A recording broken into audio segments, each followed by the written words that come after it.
During the third millennia, in a strange place known as the United States of America, a war was brewing. Brainwashed Marxist idiots in colleges across the nation clashed with equally brainwashed, anime-obsessed neo-Nazis.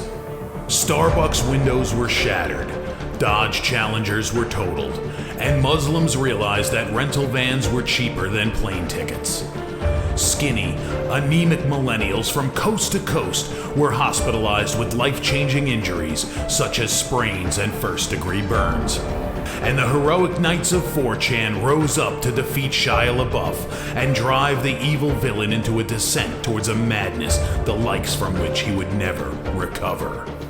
As the enemies of freedom destroy the cities that raised them, as America begins to resemble an Iron Maiden album come to life, two heroes have risen up to fight against a culture of utter madness and restore sanity the only way they know how, by refusing to take any of it seriously. Mersh. And I said, hey, oi, let's chop your penis off. Oi, can I have me penis back? Why do you have dreadlocks, you white oppressor? Royce Lopez. Always be aborting. always be aborting. Always be aborting. Breaking news. Breaking news, guys. You're hearing it only on our show first.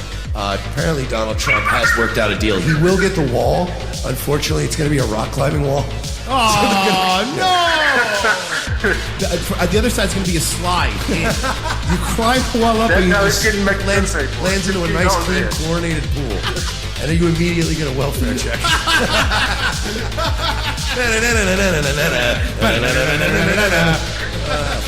A. Oh, shit. He was a boy, he went to girl, now he wants to be a boy again. Oh, God, just stay a girl if you're going to be this indecisive.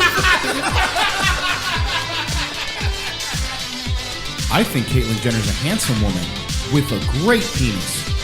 Look, I'm not saying there's anything wrong with trannies. I just don't want to put that one's cock in my mouth. Bound forever by their mutual love of smoking marijuana, Simpsons references and affection towards Alex Jones, these two men have joined forces to bring you uncut news and opinions directly from the belly of the beast. Saving Western civilization one childish dick joke at a time, here they are, your new heroes of the Imperium, Mersh and Royce Lopez. Howdy, y'all. Oh, thank Christ it's Friday. We are coming in, as every Friday, with the wheels coming off. Welcome aboard, guys. Revenge of the Sis, Mike Sheely, Royce Lopez, the leaders of the so-called media jihad, as we call it. Before we get into everything today, I just wanted to start off with something light, something fun.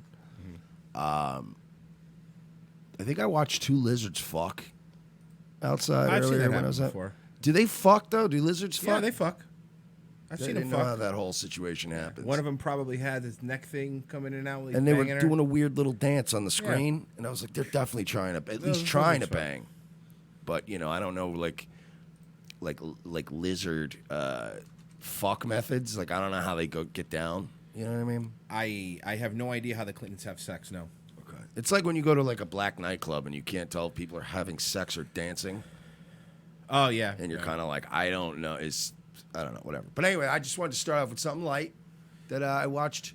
I don't know why. I was just fucking sitting there stoned, and I was like, good for you, dude. Those are You know what I mean? Like, Right. I was like, look, yeah, man, starting off the day getting some lizard puss. This dude's already having a bitchin' Friday. So, shout out to the lizard who I watched get some lizard puss earlier. Good on you, man. Somebody's having a fucking stress-free week. yeah. Seriously. Probably not that stressful because you know what? You just saw him getting fucked on Friday. He was probably stressed out all week, talking to his lizard wife. It was a whole thing. Well, you know, to be fair, I've seen that lizard around here before, and the last time I talked to him, he did say that he got caught a copyright strike from Feld Entertainment. Oh, really? So he had a lot going That's on. He's like, fucked you know. up. So I'm really happy he got himself a lizard BJ Yeah, because of it's course. been, you know, it's having a rough week. I can feel you. So, you know who's going to have a really rough week, well, rough month, rough year? Feld Entertainment. So I was I have Yes, go ahead. the white man. all right, fair point. Seems to keep getting worse and worse for them. That's normal. When's the last time we had a good year? That's good. When was Obama elected? 1964. Yeah. Sorry, I was going to guys. say 1939 Germany, but whatever. 1865.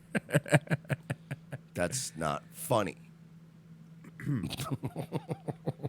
But anyway, what were you? What happened?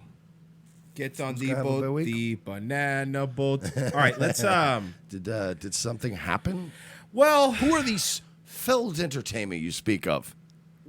a Feld Entertainment, as we know, by the way, has been getting bombarded. And you see, here's the thing, Feld Entertainment. I do a show in the morning. Then we both do a show in the afternoon. Then Mike does a show at night. So that means at all hours, you are going to be getting bombarded. This is nonstop. We're not going to take a break. We're not going to do it. Remember that during World War II, that famous World War I on Christmas, they all stopped fighting and they sang, you know, Christmas tunes, both sides. That's not going to happen here. You are going to get battered. And see, the problem is, last time we got hit with a strike was we were a much smaller channel, was less fans. And because of that, getting information was very arduous. Now we have people that are getting information left and right, and we have friends. I don't have any friends that are helping us, well, you know, like show business friends. I like real life friends. I was gonna say those people are, you know, Show business friends, yeah. yeah, fuck those guys. Yeah, They're so- just a means to an end, Royce. They really are. We You use don't them like all, any of you. Like Littlefinger. No, That's I'm kidding. right. I actually love a lot of these guys. But so I'm like Littlefinger, baby. I just want to run whorehouses and bang redheaded teenagers. All right, so stay on my fucking business. I'm also like Littlefinger, but when he was in Baltimore. Just going, hi, folks, progressive values, and then getting in your limo and ranting about N-words. Dude. Like every Democrat. Every Democrat every ever. Democrat from the mid-Atlantic state. So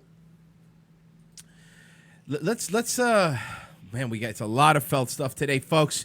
It's gonna be fun. I have a feeling there's gonna be a lot of people clipping this episode. We'll start, of course, with Mark Goldbridge, Porcelain made a new video. This is, by the way, I like that he has he's doing this whole Flag It series. I like the new logo too. Yeah, I like everything Porcelain does. It's just kind of like him as a person. well, I don't like his friends. Like I don't like Bick. I don't like, but I like Porcelain. Just Porcelain as a person. I can, you could take him or leave him. Yeah, really. By the I way, don't know why I always talk shit about Porcelain and I adore the guy. I'm so glad you front load the insults because he has some really good ones for us in this. I bet he does. And they're great. I was almost on the bet he floor does. today. Okay, that's fair. Yeah, you haven't seen this yet, right? No. Oh, this is awesome. Okay, so you haven't seen it yet. Perfect. No. I'm glad. I'm so there's glad. so much. Like, dude, There's too much. I understand. When we're in a shit like storm like this, he and I have to break off into fucking groups and go like it's like Scooby Doo style, or we can't get it done. So let's play Porcelain's new video of his Flag It series. There's an unwritten rule amongst YouTube content creators, one that is relatively well respected for the most part, and when abused is often met with mass indignation and autistic retaliation. And for card-carrying incels like myself, many of us have little better. First off, he goes right into himself, which is great. He starts the fight by punching himself in the nose. That's the guy you don't want to fight, by the way. No, it's your turn. Yeah. Jesus. That's the dude you never want to fight. The guy who breaks his nose first. I love Porcelain, man. And that's the thing too. When you like any good, fun, humble shit poster that can make fun of themselves, completely immune from all YouTube commenters and all the like nice lazy eye faggot. You're like, I know. Yeah, They and? make fun of me all the time, whatever. But she said, yeah, I'm an incel. Yeah, though. Better to do than to invest countless hours righting the internet's wrongs caused by oversensitive flaggers and greedy corporate boomers, all blissfully unaware of the fundamental foundations of basic copyright law. Even for low IQ gammers, Moosh and Roos Low IQ gammas. Moosh and Roos. That's us. Fuck, that's great. We're Moosh and Roos. Sorry, it's good. of basic copyright law. Even for low IQ gammers, Moosh and Roos of Revenge of the Cis, understanding the core principles of copyright law is a relative cinch. And for a comedy show experienced in lampooning the online exploits of others, the rules here are pretty cut and dry. Not only is use of others' content for purposes of criticism and parody protected under fair use guidelines, so too is a concept known as transformative work, meaning the transformation of content from one purpose or meaning to another. Today's flagging exploits come courtesy of Feld Entertainment, a live events company responsible for such works as Disney on Ice, Sesame Street Live, and Monster Energy Supercross. On first glance, this seems like your typical faceless corporate entity. So the question as to why a brand such as Feld Entertainment would cross paths with the Spick and Spaz podcast is until now Spick and Spaz is a good one. I like it. What a dick. And after, just real quick, so this is perfect. After he did the Spick and Spaz podcast, Dennis made this. The Spick and Spaz podcast. Thank you, Western Echo.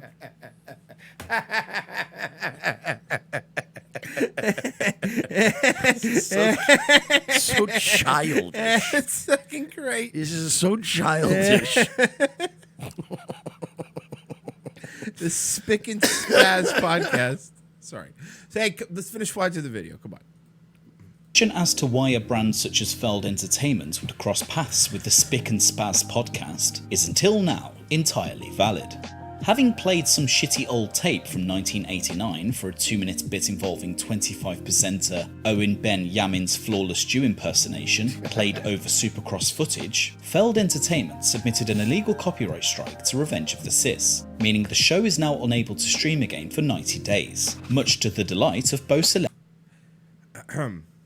This is the part where I was on the floor. show is now unable to stream again for 90 days, much to the delight of Bo Selector's Joe Vival. Whoa, what is this even footage of?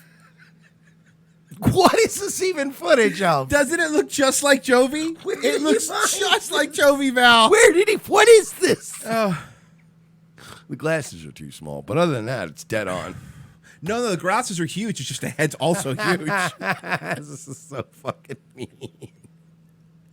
I know legal love that. Oh, that's great. However, I have heavily blurred the visual element to give you an indication of exactly what Feld Entertainment was trying to protect. Well, there it goes down. It is Bailey and Hannah and Glover. 1, 2, 3. still an Following- amazing video. It's still good, By even the way, blurred. shout out to Alan Powell, who also got hit with a copyright strike for his. He made. Remember the guy that made the video? He on got- his he- YouTube so he did channel. get hit. He got hit too. I just found that out yesterday. Oh, no. And I was like, "Fuck!" With everything going on, I forgot about Alan. It would be a shame if somebody uploaded it to BitChute, wouldn't it? It really would be a shame if everybody collected all these things that they wanted to get rid of And put them on BitChute. We're not going to do that, but Yeah. I hope nobody else does. Yeah, nor would I encourage people to create a VK account. Yeah. And maybe post it on there in Russia, where there are literally no laws. Yeah, you where I can do think whatever you murder want. is still legal. Yeah, it's fine. A series of overly polite requests to rescind the strike, albeit from a Jim Varney sound-alike, Jim Varney sounded like Vern. It's not nice. It's not nice. seemed to fall on deaf ears. After a brief email interchange, Feld Entertainment agreed to only pull the strike if the episode was re-edited with the supposedly infringing material removed. However, as this content was heavily protected given it was both transformative and paradoxical, Mersh of course refused, and for good reason. And after we did that, he got an email saying, hey, can you send me the URLs to the videos? This happened live during the show. Mike says, I can't send you the URLs because the videos are down. Well, I said I could send you the URLs. But that's right, I'm not gonna correct, take sorry. you nowhere. Correct. But I can send you screenshots of everything YouTube sent us. And then his reply was to you. That we could, that they would be willing to rescind the copyright strike, and then we could delete our episodes and then re-upload them with the 20 or so second parody snippet thing taken out of the episode. To which I still at that point, firmly at this point, but very nicely told him that that wouldn't work for us. This multi-million-dollar conglomerate had abused YouTube's copyright system simply to bully the little guy in some over-the-top brand protection. As subhuman spick Royce Lopez indicate, A great pick reference. Can I? What an amazing Can reference. I tell you Oh, that's good stuff. that this morning I go, no wonder, because yesterday in our Discord, Porcelain asked, "Hey Royce, what was it that Bick called you?" And I said, "Oh, subhuman spick." And I'm thinking to myself, why is he asking me that? Like, why is he asking that this morning? Of course. Perfect. protection. As Never subhuman trust any spick of Royce Porcelain's Lopez questions. No, don't. Hey, remember that one time that one guy said something to you? You remember that? No, I don't. By the way, remember. talk to Porcelain like you're talking to a cop. Exactly. You don't give him anything. No, I wasn't even there. I don't know what you're talking about. I don't remember what he said. All right, so here you go. simply to bully the little guy in some over-the-top brand protection. As subhuman spick Royce Lopez indicates, Revenge of the Sis were more than happy to allow Feld to monetize the video in its entirety, given greed is clearly their motivating force. Like, again, like Roy said, if you want to monetize it, because they used a little whatever, it's still a little greedy, but The correct, you shouldn't have done anything because it's fair use. But you know what? You would have monetized it. We would have left it alone. You would have made your money. We would have moved on, and we just wouldn't have played your dumb videos again. We wouldn't have been fine. But this was Mike, do me a favor. Go to Porcelain's account and hit him with a copyright takedown for this. oh yeah, I don't like when you use our stuff. Yeah, it's not nice. Yeah, you didn't get our permission. Yeah, you didn't quite get. And by frankly. the way, pay me. And actually, that's a full Owen move because I know. he literally has my written permission probably 100 times. Of course. Like I'm like, Of course. anytime you need anything, Just don't take even bother everything. waiting to ask us. Yeah. was far too an unreasonable demand for the shekel-grabbing Feldsters, and despite a barrage of calls from ROTC fans to their help desks, Feld simply doubled down in their entrenched faggotry. A final response from VP of Digital Marketing Sam Gomez warned Mersh that they did not consider this a fair use issue, as the clip in question was not authorised use, further stating that media rights and protecting their IP are fundamental components to protecting their business interests. Hashtag Israel first. Okay, well, look. I love him. Everything I love before you, that was Porcelain. fine. And then the last part was more than it was amazing. He actually forgot to write that and sent another email with that in it because he was like, "Oh, I forgot." Hashtag Israel first. Jesus. Hi, Michael. Per my earlier note, I have taken a closer look and have also spoken with the team. I understand your situation. You're trying to run a business and grow a following. You may not have been fully aware that the user-submitted clip in question was not authorized use. That's not how it works. Yeah, that's how it works. We believe this is not a case of fair use, but rather unauthorized use, that we were clearly commercial in nature. Obviously, we have a business to run as well. Media rights and protecting our IP are fundamental components of our business. We have offered to retract the claim long enough for you to take down the video containing our IP. Doing so should restore your channel to its previous state. If this is not a suitable compromise, he thinks that's a compromise, then I'm afraid we may have reached an impasse. Obviously, neither side has time for further back and forth on this matter. Now this is a total and willful ignorance of what fair use intrinsically protects, and having ended the exchange claiming He's finding the best picture of this guy. not to have time for this back and forth, following what receding tub of lard Sam Gomez considers a Receding tub of lard is really good. Sam Gomez looks like he should be booking guests for Opie and Anthony. He's like Roland's. Yeah. That's like the most handsome they get in that in the Yep, Campos that's it. family. That's the most. He's the good-looking brother. compromise, it's clear he neither understands or gives a fuck about copyright law. In fact, such was the Sam extent of Gomez Sammy looks like the kind of guy that you see at like a little league game or like a middle school play, and you're like, "Oh, hey, which kid is yours?" And he's like, "Oh, none of them." And you're like, "Oh." he just go back to foreshadowing. But Tuchin's ambivalence towards Revenge of the Sis's ability to make a living, that it prompted many in the ROTC community to probe into similar cases of DMCA takedowns. And boy, are there many. It appears Very good. falsely flagging smaller channels is a bit of a pastime for the corporate penny grabbers, especially since the loss of cash cow clients, Ringling Bros and Barnum and Bailey Circus, billed as the greatest show on earth, Feld are now facing the financial reality of operating minus their biggest moneymaker. Modo Gogo, a gaming YouTuber who recreates real-life races using custom mods to a motocross simulator, had a stream of his taken down and a DMCA strike put on his channel simply for streaming a video game simulation that Can I say that I was watching some of that MX game? This looks pretty dope game. Looks like a fun game. It looks like it was made a community that keep updating it, but it looked pretty dope. For a I gotta free say, game. for You're exactly like, yeah, free it's for a free game, it's You're like, really hell good. yeah, I'd play that. aside from a small sponsorship agreement, had no association whatsoever with Feld Entertainment. So what is it that happened? What were you doing that they hit you with a strike? So I participate in a video game that's called MX Simulator, and it's literally a motocross sim that a lot of people get together. We have championships and everything. We also replicate real life races as custom mods and everything in the game. So we have physical teams, money to be won. I mean, it's like iRacing for dirt bikes, pretty Got it. much. So we were racing on, which we're actually doing a replica series of the real life Supercross, which Feld does own Supercross for Monster Energy. And what we do is every round, every week, on Wednesday night or Sunday night, we have a replica of that race they'll race in real life that later weekend. So we just have like our own custom, completely. So the reaction, our faces here, you got to understand, going into this, we didn't realize, we thought, oh, they're playing a video game. And I thought maybe that MX sponsored the video game or something was in the video game. At this moment, we found out it's not their video game. It has nothing to do It's with a mod for a game. Yeah, which, by the way, I'm sorry, but like, as a good example, right? If you buy WWE 2K19 and you create a custom arena, which I don't even know if you could do that in the game, but let's say you could, and you made it New Japan Pro Wrestling. You can, if I remember correctly, yeah. I'm very confident that New Japan Pro Wrestling wouldn't be walking around going, "Oh, a sayonara, and the sayonara, and the sayonara," just hitting people with fuck, "Oh, sayonara. No means to fight in the New Japan. A sayonara." Like, they wouldn't do that. They'd go, "Oh, how neat. What a neat homage. Look at how they lovingly recreated this classic moment that we were a part of. How cool, right?" And they're just upset because Finn Balor left, so they're taking it out on everybody else. Do you think if I made, let's say, played a WWE game and I made a custom wrestler that looks like Tom Hanks, and hear me out on this, and I created a hit YouTube channel, You know someone's going to make... You know this... Now we have enough people that when we say things like that, they're I going should to just happen. buy the game and do that on Twitch.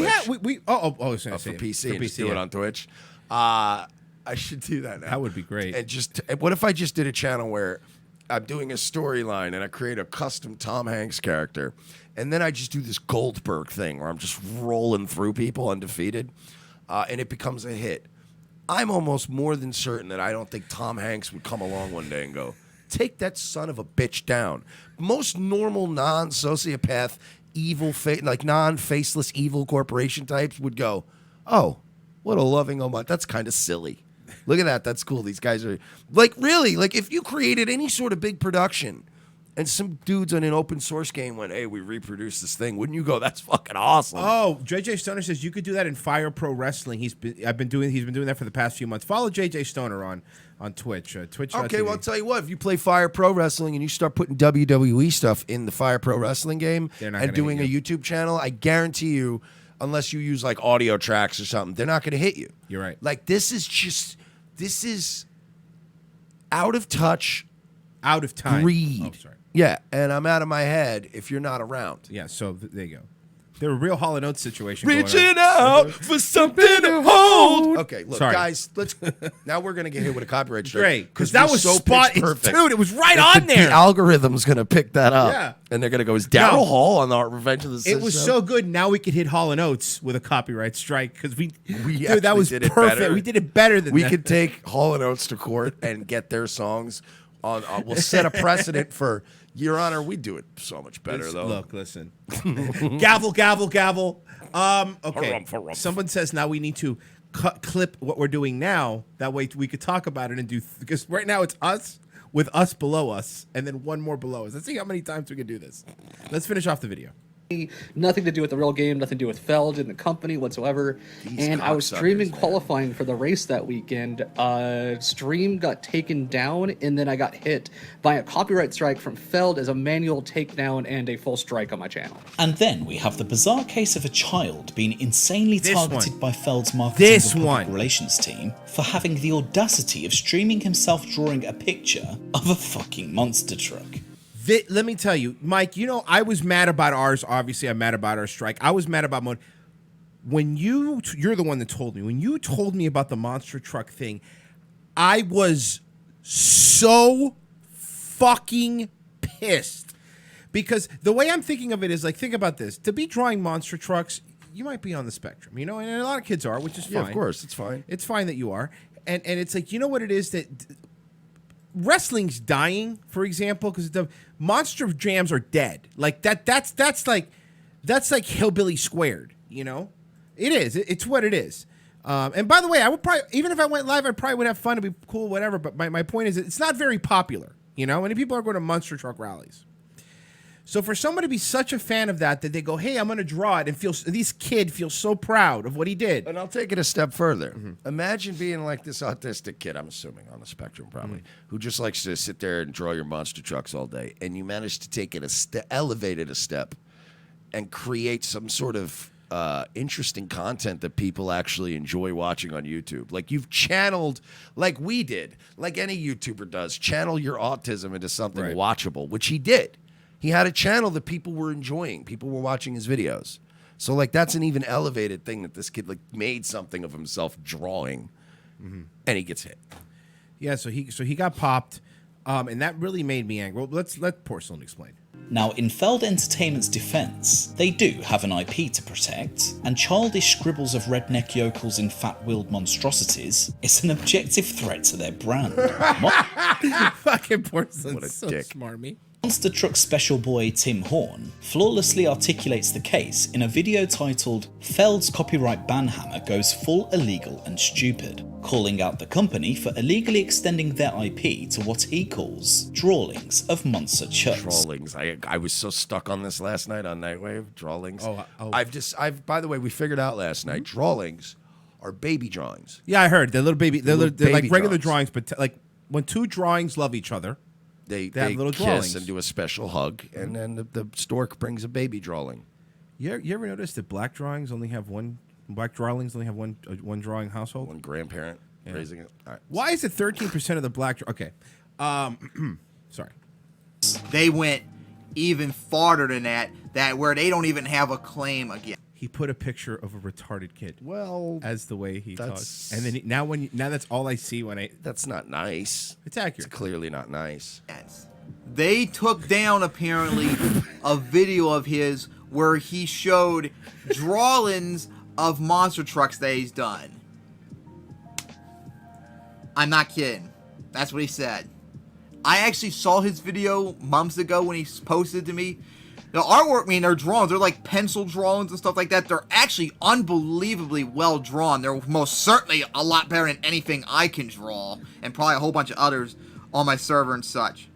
But Feld, you don't have copyright claims on artwork, especially artwork that you didn't make. Marble-mouthed ramblings like these are far from the only transgressions laying at the feet of Feld Entertainment. For example, the company had actually flagged channels of Disney cosplayers at conventions, believing their costumes or the video's settings or whatever tenuous link to their brand to be infringing on their Disney on Ice IP. I just found out about this in this video, and that's correct. They were hitting people for cosplaying. Can I just say something very calmly? Sure. I'm not going to yell. Don't worry, I'm not going to yell. But if you're watching this, and you'll probably, so I'll get back to you someday, Feld Entertainment, you can't do that. you can't do that. That's horrible. It's and they did it horrendous. manually, Yes. which means you had to actually go, do I want to fuck this? Do I want to fuck this dumb bitch that's dressed like Elsa? And they do said we want to yes. fuck her over? Yeah, let's let's do fuck it. over this. I'm presuming probably some fucking, like the people that go to Comic-Con and interview people probably saw some Elsa walk by in the background. They're like, hey, you see this guy with 200 views on his video? Fuck him. Take him Like, out. that's what is so unconscionable about this. Now, misunderstanding the extent to which fair use applies is one thing. After all, having your content used against your best wishes and for purposes you disagree with is something I can understand. But to maliciously disregard copyright law for nothing short of corporate greed, and then punish children who are fundamentally fans of your events for original and creative work totally outside the jurisdiction of your so-called intellectual property, is perhaps the worst case of flaggatry I've ever seen. Well, good. Bravo to Porcelain. Thank you, bro. Subscribe to Continuing Porcelain, covering everybody. this. I like Porcelain because, I know he's got his big projects that he does. But whenever he takes something that's going on and just really quick encapsulates it in a 10-minute video, it's like that. It's just weaponized. That's it's what we need. easier to take in. You're right. Beautiful little propaganda piece that you need to go, look, this is what's happening. And it's done. And when I say propaganda, people have conflated nowadays propaganda with lies, which is not necessarily what it is. All propaganda is a message wrapped up in a beautiful package that just hits you. That's all propaganda is, and that's beautiful propaganda. It's just right there. Boom, this is it. So bravo, Porcelain. Well, Mike, I thought, why don't we go a little deeper? Sorry. Why don't we go a little deeper into Feld Entertainment? They're going to start going around and now hitting Owen Benjamin with copyright strikes for making the Jew noise. Yeah, making the Jew noise. Let's do this. So this is from a month ago. There was a lot of riders, motocross riders, were upset with them. Here's why. Riders upset with a drying agent used in the San Diego dirt. Feld Entertainment ran this. It spread quickly on social media on Saturday night and continued through Sunday afternoon. And they all had similar symptoms. Burning skin. A whole host of riders have now cited strange and painful burns after the race, and they seem to think it comes from a drying agent, which riders have cited is lime mixed with muddy San Diego Supercross dirt. Ken Rosen was already feeling the burn during the post-race press conference. That's not. You know what the number one rule of lime is? Don't get it on your skin. Or anywhere on you? Correct. Eyes, hair, don't consume it, don't get it on your skin. Jesus. Ken Rosen was already feeling the burns, and the post-race conference showed. Some folks before the conference started, and again in the elevator on the way back. Oh, fuck, this is recent. This is this month. This is 1 month ago. Oh. Yeah, so don't worry. We're going deep. This get better than this. But this is what he wrote. This dude is the guy that won, and here's what he wrote. He says Yesterday was a crazy day. I won my heat race and pulled a massive hole shot in the main, only to go away in the second turn. I guess it was the second whole time as I got passed on the straightaway, blah, blah, blah, blah, blah. P.S. Me and other riders have problems with getting burns and rashes from the lime. It's so bad that I can barely sit. For real, my nipples have pretty much are gone, too. This really sucks. Then Tyler Bowers, another racer. These racers are not happy with Feld Entertainment. Remember, Feld Entertainment is the one that sets up these tracks.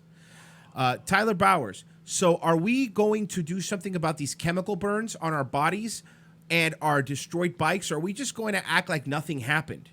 Because now I look like I have leprosy and I have to literally scrap my bike. It ruined his bike because of lime. Oh, lime. Eats It's not just skin. Anything it touches, it's used to dispose of bodies as a decomposition agent. It's a caustic chemical that eats through things.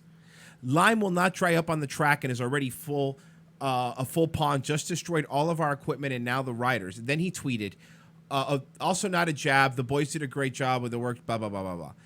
Some of the stuff out there pretty gruesome, like Privateer Van Martin or Smart Top Bullfrog Spaz Concept Honda Vince Feist. Look at this. Yikes. It hurts looking at it. I have wrecked from this week. Burns all over, the lime in the dirt, legs, stomach, chest, shoulders, butt, balls. It's rough. I feel for the riders that have all the same. Stuff still burns so bad. Now, this is a different guy. This is a Vince Fry says, typically, if you look at it real quick, typically I would be track riding right now or in the gym, but somehow someone made the call to put a chemical that's known to burn skin in the dirt. And they knew it would be all over the skin of 80 or more riders. Is this something that we're okay with? Followed, then we continue. Today we called upon popular HEP Suzuki rider Alex Ray, who rarely has a bad word to say about anyone or anything. Yesterday was not a good day for me. Just coughing. It all started Saturday night, Ray said. Before the LCQ, I noticed I was getting some burning in my groin area. I was like, what's going on? Am I chafing? I was wearing different shorts than I normally do, and I thought maybe it had something to do with that. But then the LCQ was bad. After the LCQ, I was stripping my clothes off in the middle of the pits. My skin was burning, literally burning so bad, it looked gnarly and was blistering. Yesterday, I couldn't walk. It hurt to sit down. It hurt to sleep. I was coughing too. I don't know if it got in my mouth or what. I was in excruciating pain. I don't think I'll be able to train this week or bicycle. That's exactly where it hurts. I don't think I'll be able to ride. So my week is kind of jacked. It sounds like a fucking Jackass bit. Hey, what's up? I'm Johnny Knoxville, and this is called Motocross Through Lime. You're just like, what? The bike has been also taken a hit as privateer. So the bike it ate through the fucking aluminum parts of the bike. Jesus Christ! This really is like an old Ryan Dunn stunt. Gets better though. There's been an update to this story. Feld has released a statement regarding this. On Saturday, February 2nd, at Park San Diego, California, Supercross riders were affected by a dyeing agent applied to the dirt. Notice it's lime, but they're not saying what it is. A drying agent applied to the track, which may cause skin irritation and damage to their bikes. Skin irritation. Yeah. The well-being of our riders and this team and our crew is always a top priority for us at Supercross events.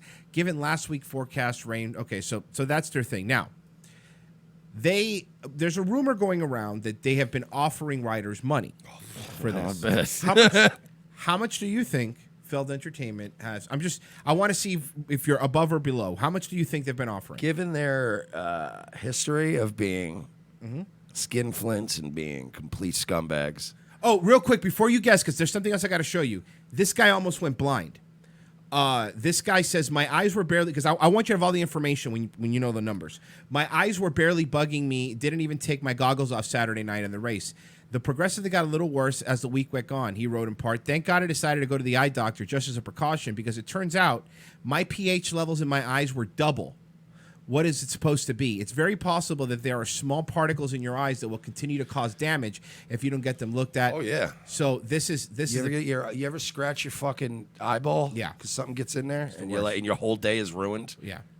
So how much do you think that Feld is offering each rider? How much do I think that they're offering? All right, let's do two prices. What I think that you should go to people like this with, which is about $25,000 maybe. I'm going to guess Feld Entertainment offered them all $2,500. You're close. They offered them $5,000. All right, a little more than I thought. I was going to go 5, but I went, nah, not after watching them fucking copyright strike children drawing monster trucks. So, all right. Hey, you know what? Hey, you doubled up. Yesterday, in a statement, Feld Entertainment said they were going to reach out to each rider that participated Saturday race to assess the extent of the impact, ensure their welfare, and get them back on the bikes racing. Racer X has learned from 2 privateer riders that Feld has reached out with an offer of $5,000. At this early stage, we don't know if all the riders that competed in the San Diego have been contacted yet, or how much will they offer. It's still very early in the process, but we'll continue to monitor this. So this is this month. This was this month. So what we've been doing is this morning, as you saw, we've been getting the Instagrams and the Twitters of all of these people and having them know, hey, you know what? On top of them ruining your eyesight, they're ruining your fandom, because they're already mad at these. They're already mad at these people. Oh no! Are we gonna be a part of something as gay as Motocross Gate? Well, I think it's going to get better than that, though. You think that's the worst thing I have? No. You want to go a little deeper into the pool? Let's go a little deeper into the pool. This is from the Orlando Weekly in 2008. Feld Entertainment was depositioned because of shady practices with Barnum and Bailey circuses. Which I hear is sort of a common thing for them. I hear that currently they're involved in fuckload of litigation. Also included in the case was a deposition by Claire George, now the number 3 person in the CIA until 1987. When he was convicted of lying to Congress about the Iran-Contra scandal, he was pardoned by President George H.W. Bush. George admitted that working for Feld and conveyed chilling tales of sabotage, including a case of freelance journalist Juan Potker, who wrote a 1990 magazine profile by the Feld family, which included allegations that Irvin Feld maintained a long-standing homosexual relationship outside of his marriage. Now, because of that, if I understand this, to deter her from writing a book about the Feld family, George outlined a scheme to have one agent befriend her and another to seduce her, spy on her progress, and then feed her conflicting information and even get her a book deal on another project to divert her with $25,000 advance allegedly paid by Feld. Now, who's Feld? Kenneth Feld is the current CEO. Correct. Of this company. He's worth $2.4 billion. Up from 1.4 about 5 years ago. Right. It's been a good couple of years. Weird because, a lot of layoffs, a lot of underpaid employees. If you look at Glassceiling or Glassdoor.com and you look at some of their ratings, they are not known for being a very generous employer. Well, and also as far as that goes, they not only do they not pay their employees well, but the state of Florida pays them $3.2 million in subsidies. I thought it was 3.5. 3.5. For being exact. You're right. I just don't want to leave anything off the table. $3.5 million in subsidies. However, a year ago, when Barnum and Ringling Brothers closed, they laid off 432 employees. Now, the reason that you get these subsidies is you have to do a net increase. You have to promise the state, I will bring you this many jobs. Problem is, those 432 that would have brought them under the number and they wouldn't have got the subsidy, they were exempt because they worked for a circus, and since they all lived in Florida, but since they were traveling,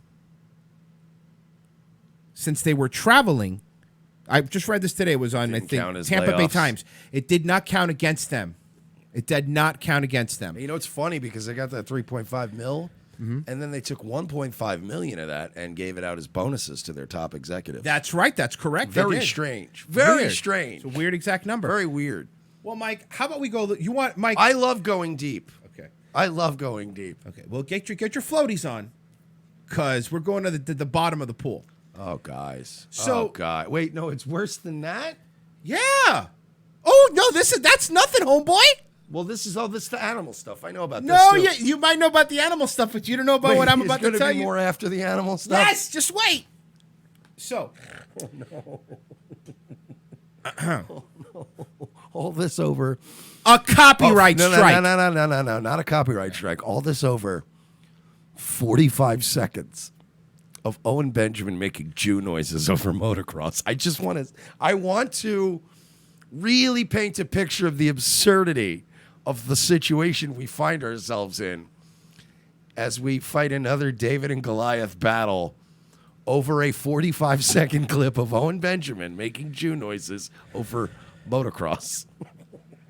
So why is our life like this? in 2001, Salon wrote an article, and the title of the article is the title of our episode today, The Greatest Vendetta on Earth.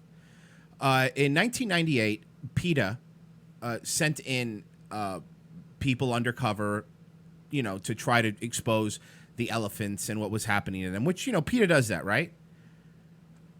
So they sent her over there, whatever. So this led to a court case. Now, in this court case,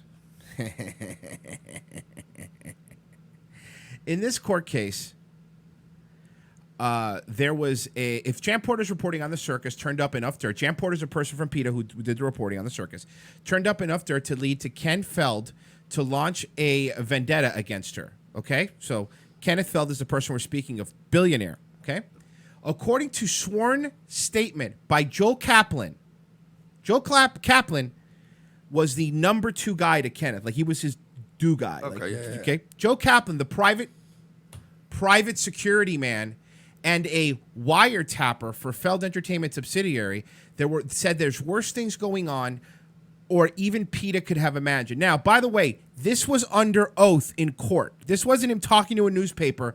This was Joe Kaplan showing up there. Now, let's start with this pattern.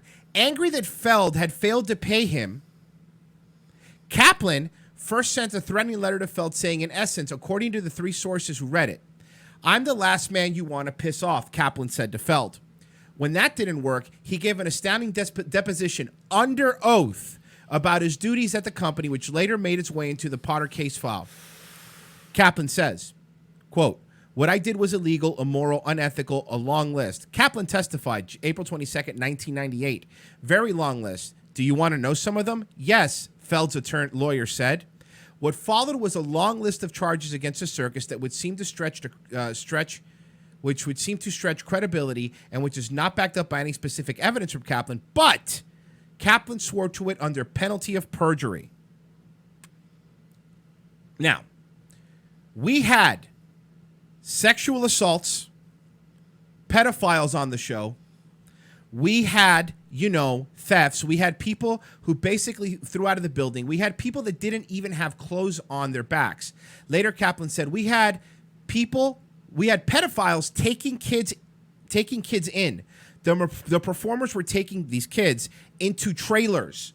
We had some vendors who raped a few, and the concessionaries in the building. And it was on and on and on.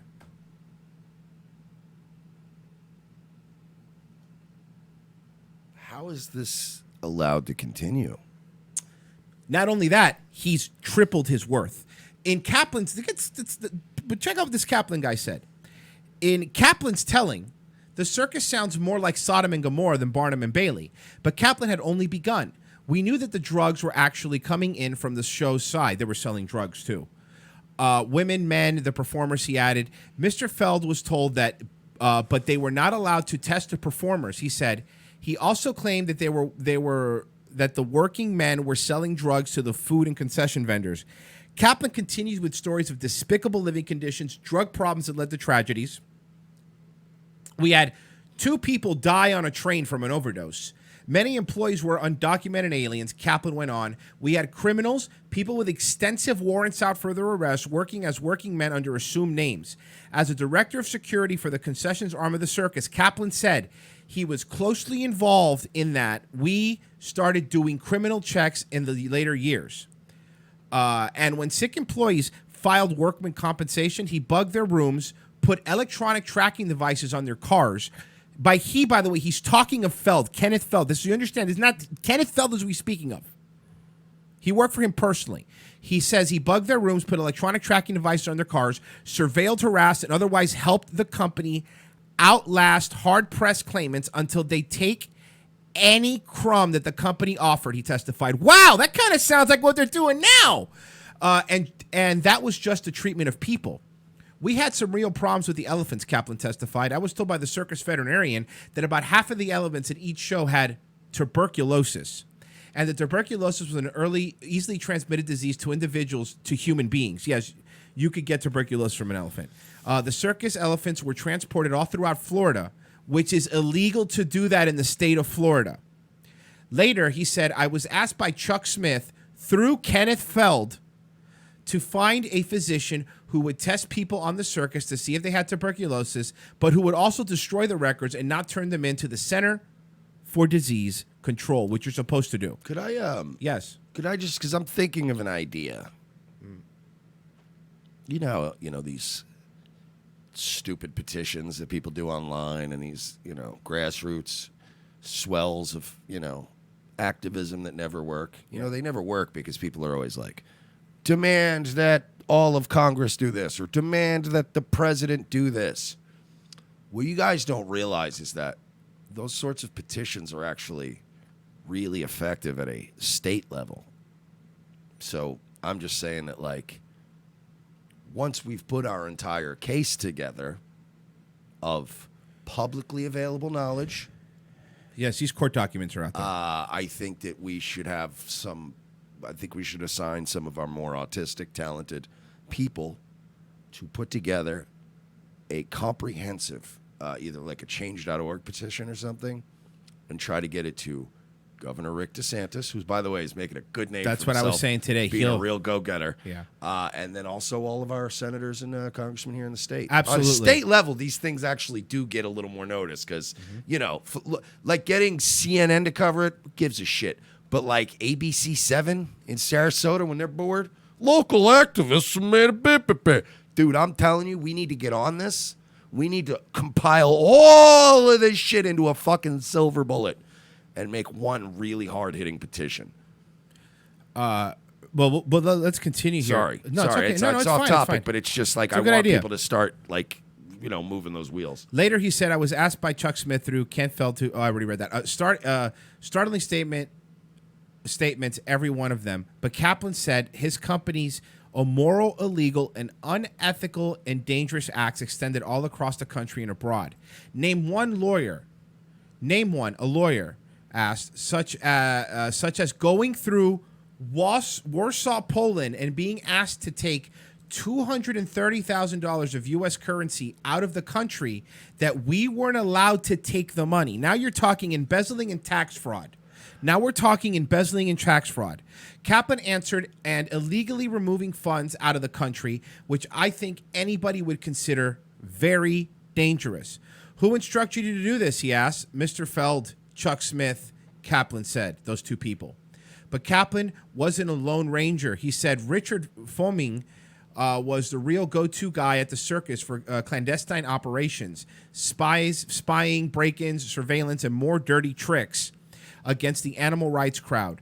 The foreign man says he has no comment when he was reached by the phone.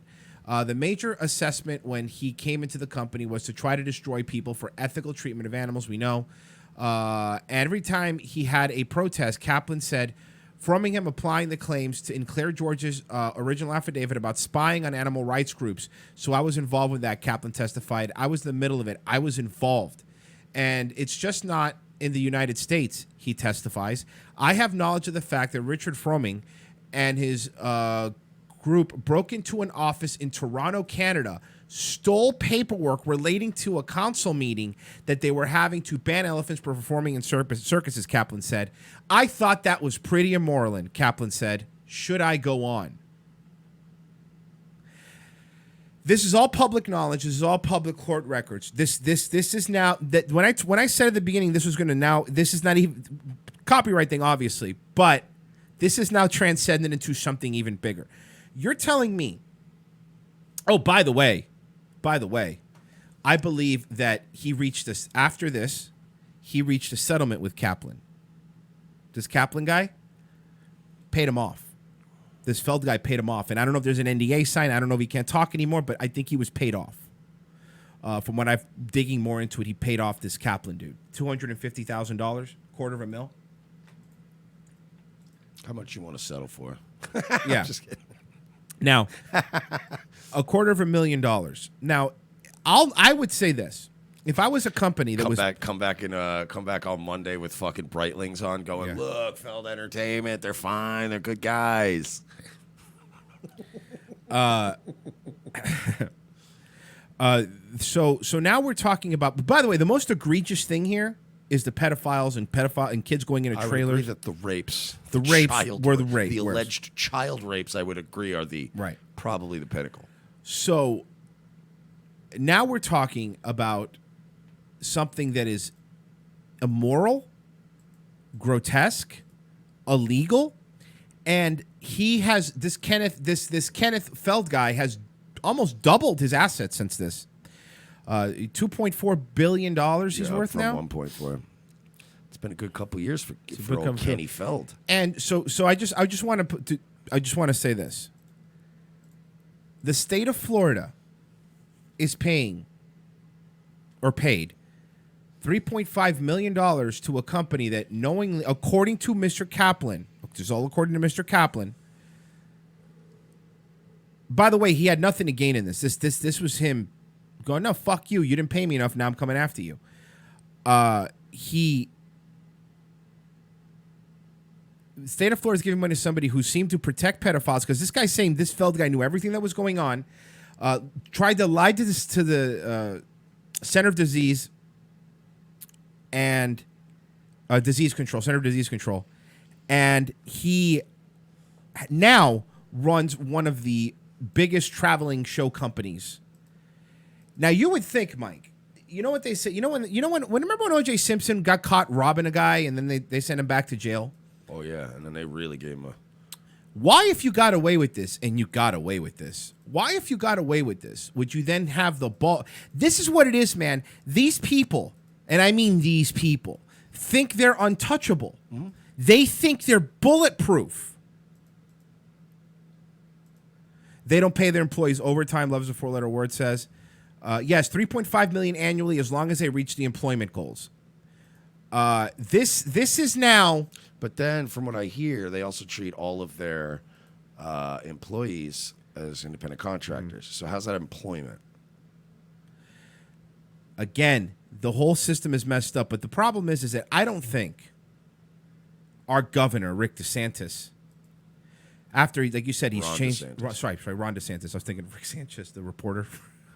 Remember Rick Sanchez? Yeah, remember old drunky pants. Oh God, remember when he killed somebody? Allegedly. The one thing Rick Sanchez loved more than the news was booze and a set of car keys. Oh yeah, love that combo.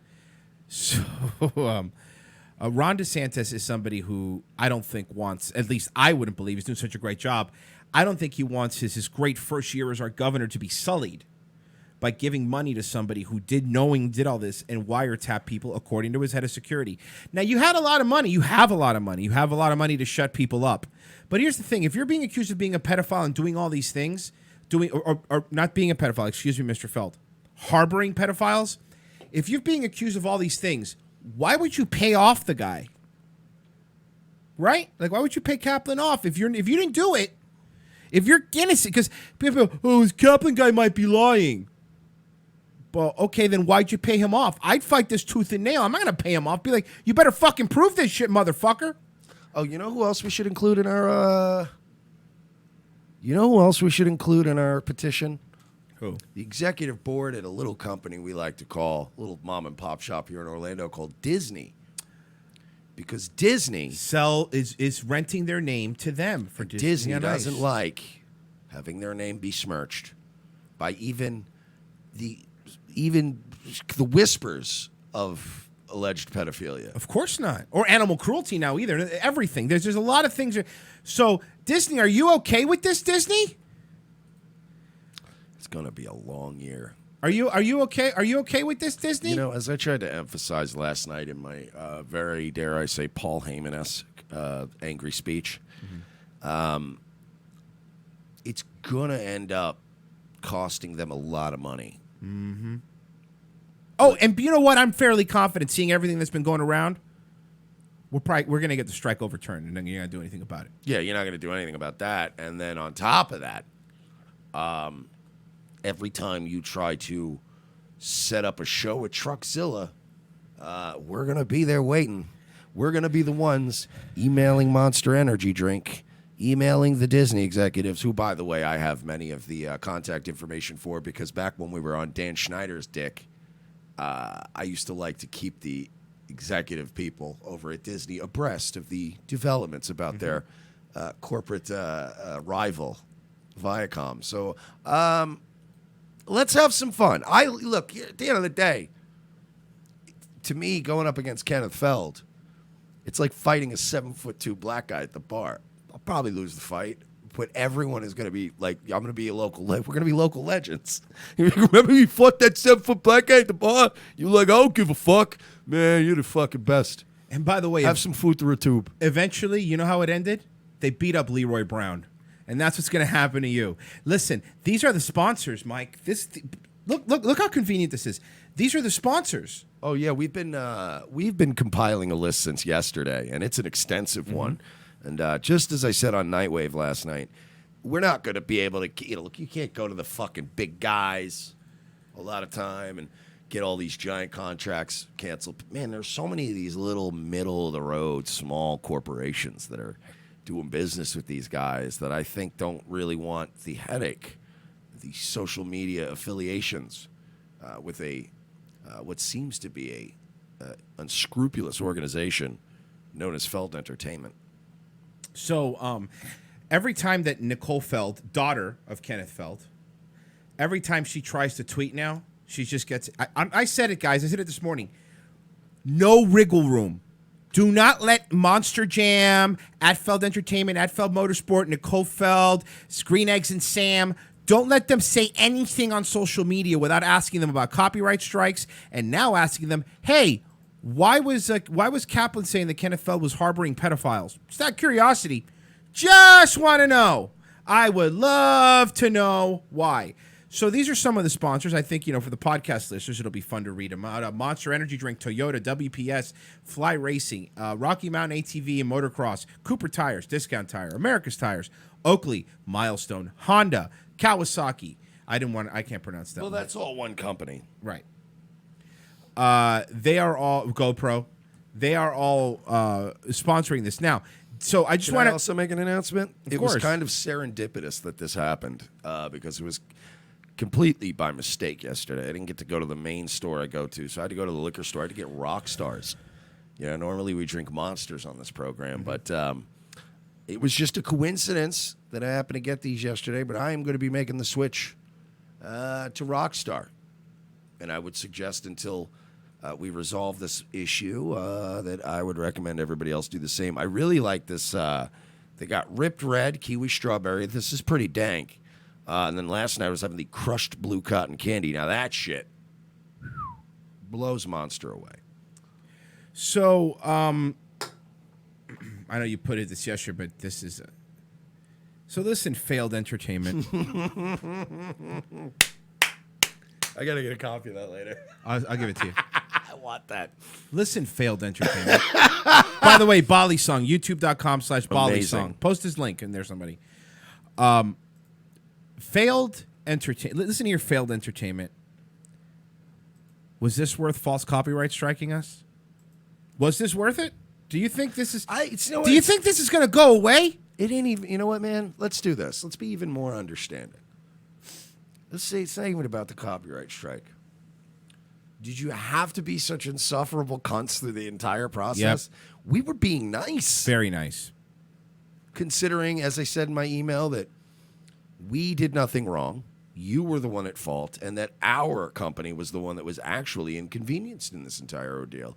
And even after that, you showed zero understanding, and you essentially, not in so many words, but told me to go fuck my mother. So now here we are. Sam Gomez, right? Green Eggs and Sam? Yeah. Okay. So here we are. And now we got to spend all this time doing this now. And it's not going to end. Davey Crocco did a bit on it. He did. T-Clips put that up, which I'm sure we'll get into that maybe in the next hour. Yeah. It's going to start making the rounds. I know Worski's got like a project he was doing, but by the way, did you talk to AG Luck? Yeah, I talked to him. So you know they're... Yeah, I know. He's just making sure we're all in the loop on that. He said it on there. It was fine. Yeah, okay. And then, but like Worski's got all... He's sorting his shit out, and then when he's done with whatever he's working on now, he wants to get on this. This is it now. And that was before we found all this disgusting shit. So I think we found a new villain for 2019. You did it to yourselves. You said, was this worth it, guys? So Failed Entertainment, for those people that are asking, and I have a lot of new people that have been asking, how do I get in contact? How do we get in contact with Feld Entertainment? How do we, as consumers, how do we let our voice be heard? Well, I'm posting the link now, and I'll put us in the link of the video as well. But if you go to feldentertainment.com, there's a contact us page. And for those of you who don't want to go through the work, let me make it easier for you. Worldwide headquarters, 800 Feld Way, Palmetto, Florida, 34221. And their phone number is 941-721-1200. That is the number directly to Feld Entertainment. You can also send your emails to information@feldinc.com. That's information to feldinc.com. Something else, hold on a second. Something else that I wanted to point out because somebody sent it to me. Where is it? Give me let's see. Give me a second here. Sam Gomez, the one who wouldn't give his number and he wouldn't do any, he was being very evasive about getting him on the phone. Green Eggs and Sam. Somebody actually found Sam's extension out of the company.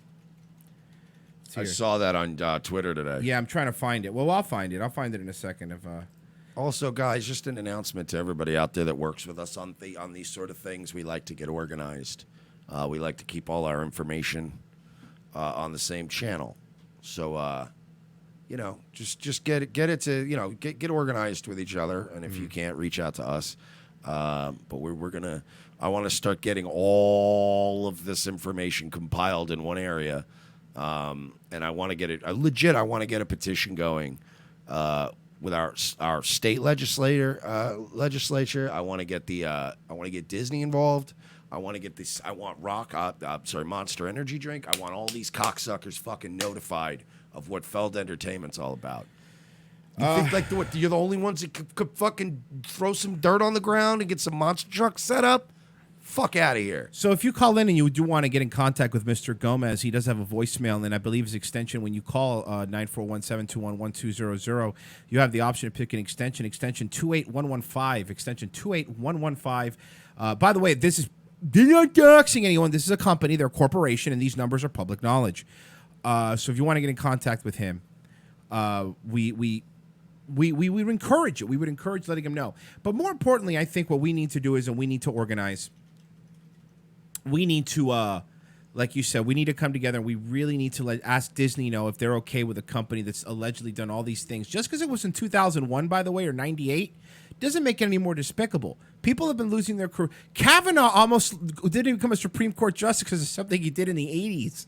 So if you think that time isn't going to heal this wound, now we're going to keep digging and picking at it. And you know what? Even if YouTube tells us to fuck ourselves, I'll eat the 90 days.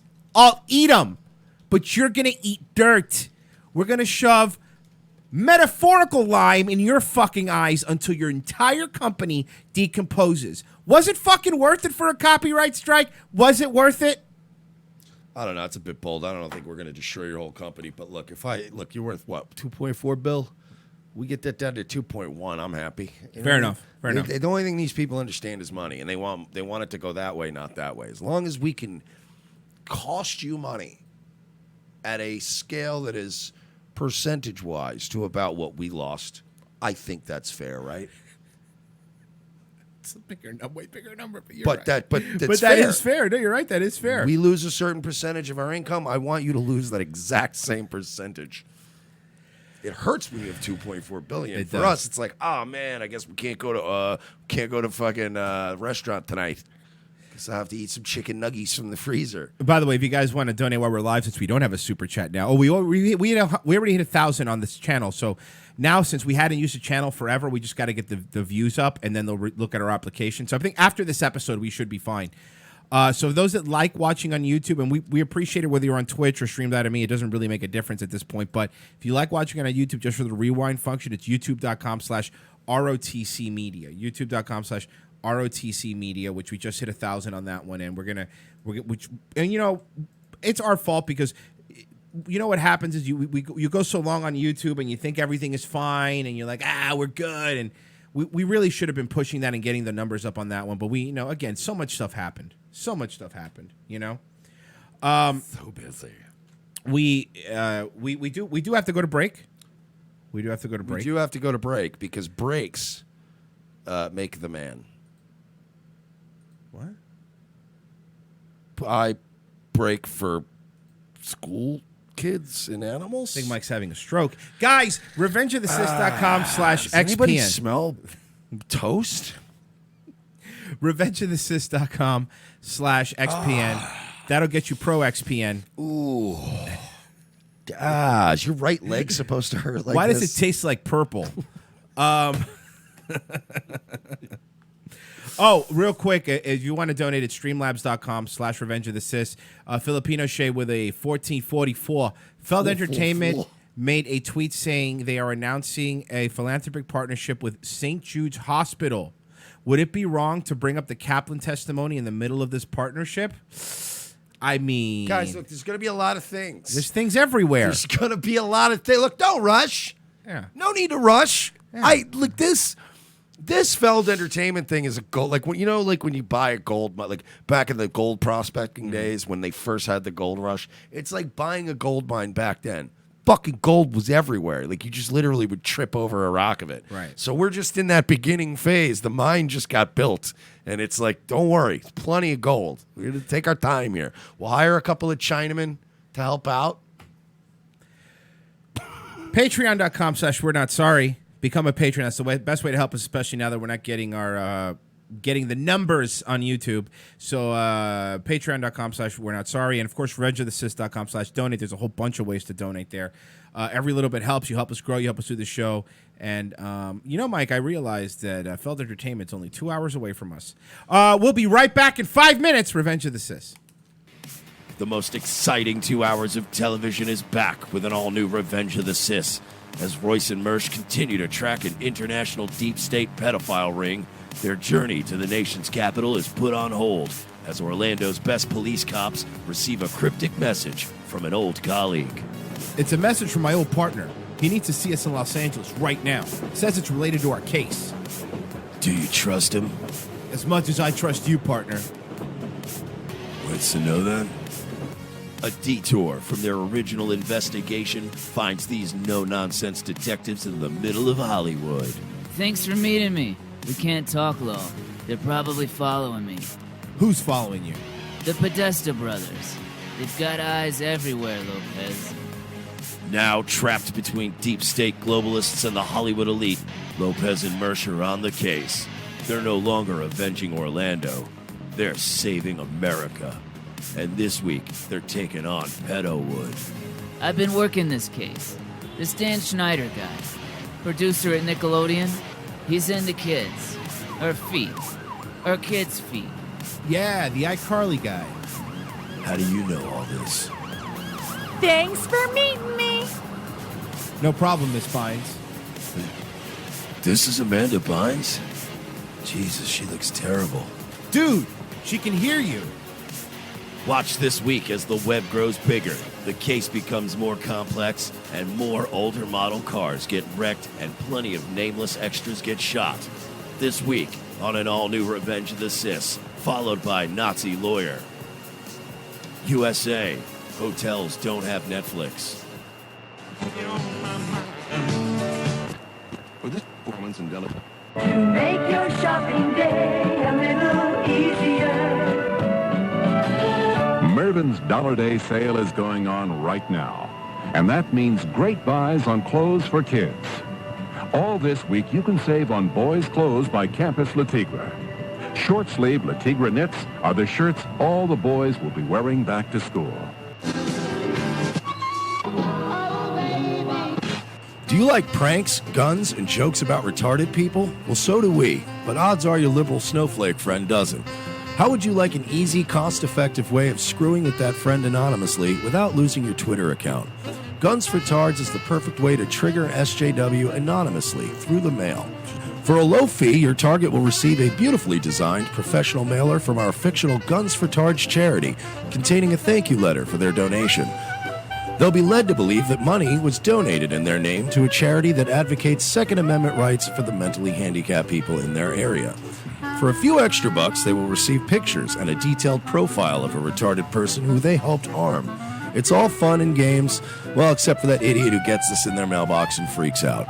Messing with someone through the mail is effective. Most people do it trolling over the internet, but regular mail is way more invasive.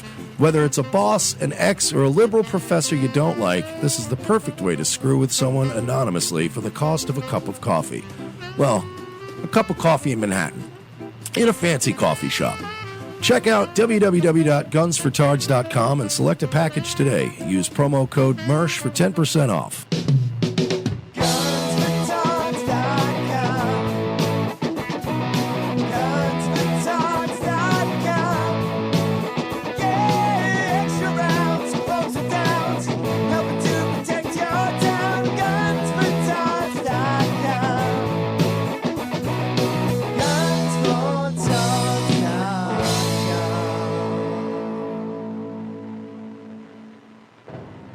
Ladies and gentlemen, we can rebuild him. We have the technology. We can make him better than he was before. Better, stronger, faster. A new night, a new time. The Sully Show returns to More Like Radio, Tuesdays, 7:30 p.m. Eastern before Dutch and Royce. Tuesday nights will never be the same.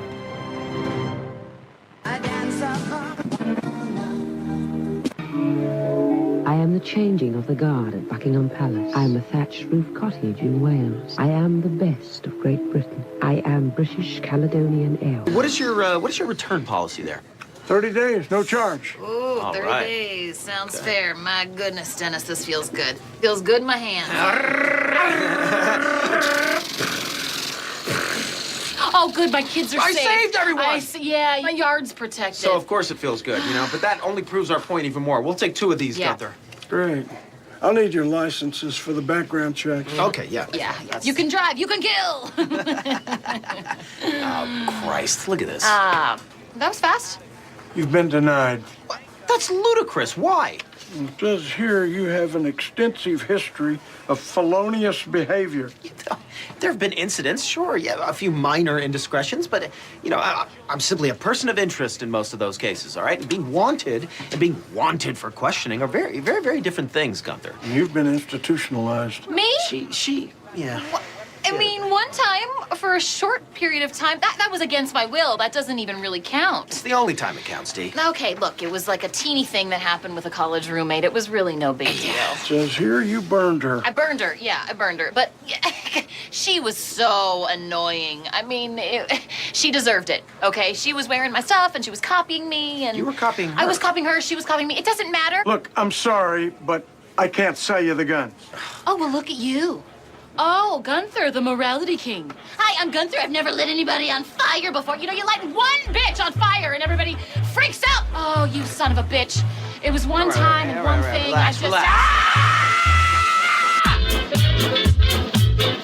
Second hour, Revenge of the Sis Friday show. Normally they're fun, but today we're looking for blood. So, what's happening, guys? If we're going to be relegated to the dark corners of the internet, we might as well act like the scum they try to treat us as. I want to do one more thing. At least one more thing here about the Feld thing. And I know we don't Can I give credit, though, to NBC News? No. Always giving us hard-hitting stuff. Oh, yeah. Carbon monoxide is killing public housing residents, but HUB doesn't require detectors. I feel like if I had free housing, free food, and a free check monthly, I would just go get a carbon monoxide. Yeah, they're super cheap too. You get them on Amazon, like a 2-pack for $20. Yeah, I just feel like if you're getting all of that subsidies, you should just go get one. No big deal. So T-Clips. I can't wait till we're 10 years away from public housing doesn't have in-ground swimming pools, and that's a problem. You're like, what?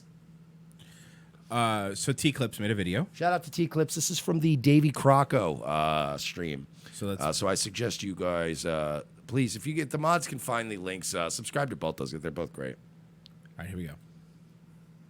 Copyright claims. It seems to be a huge problem on YouTube right now with not a lot of people really understanding the difference between a claim and a strike. I mean, Owen Benjamin is one of those people. So I thought I'd just start off the video saying, what is the difference between a copyright claim and a copyright strike on YouTube? Now, a claim is shown when you copy something like music, usually more than like 30 seconds to a minute, and use it in your video, or just straight up rip a video. This does nothing, but it gets monetized by the owner of the real content, and this is just something that happens automatically. There's no manual happening on this. Then you get a notification, but you're here. That's good. There's no like manual strike on this or manual copyright claim. It's actually just it senses the data, it senses the information, and you get sent a copyright claim. I have numerous of these. If you use any of Joe Rogan's work, you get a copyright claim. If you feel there is something wrong, you are free to file a dispute with the digital. You know that thing. We're really on a slippery slope, because a lot of people do just give in, and I know I do too. I'm so do you sometimes. You're like, fuck it, that video's got enough views. I don't care if they fucking if Joe Rogan like, you know, it's everybody gives in on that, but I think that we should be fighting that too. I'll be honest with you. That is a slippery slope, and I don't know. It's like whatever. Like you said, it's just not a fight you usually feel like having. Right. But I spitefully after what Rogan and Alex Jones did. That's why I took the Bick Bickerson episode of Nightwave, cut out everything that was claimed. Anything where they were moving and talking, I cut it out. So there's still like stills of them on screen while we're talking, but I cut out all the scenes because I get it. You're right. Most of the time we don't fight, but that whole thing was one of the biggest cash cows the two of them ever made, and they both fucking worked us. So spitefully, that was the only time I ever took the episode down, clipped that stuff out, and put it back up. You're not getting my money, You misunderstand me. I think that they shouldn't get it. No, I know you think they shouldn't, but that is, I cut it out because it is question. Like, I disputed it, and then they disputed it. I don't want to get into all. I think it really had, like, if you're using a song for, if you're using a song for like a film or that you're doing you should pay the songwriter. That makes sense. But if you're playing the clip of a talk show and you're commenting on it, this same law, that transformative properties, then shouldn't it also say, well, wait a second, you can't, because here's the thing. Every once in a while, we'll get this thing where people do like a half and half on the video, where they get half, then we get half. That one I'm okay with. That's the one I'm most okay with. That seems fair, right? You used our shit. Give me a little taste. And you're like, that's fair. But the one where your entire, like a 2-hour video is monetized because you played 3 minutes, a 30-second clip of a Tool song. I agree that they, you're right in that they shouldn't get all of it. There should be some sort of compromise. I can meet with that happen. I think I'm with that there. Signature. A copyright claim will never take down a video or your channel. Now, a copyright strike is filed by the owner manually, or maybe as a confirmed copyright claim by the owner. This means they have like a tag on the video. Someone says, a Jew like me, I love a oven. Nice, man.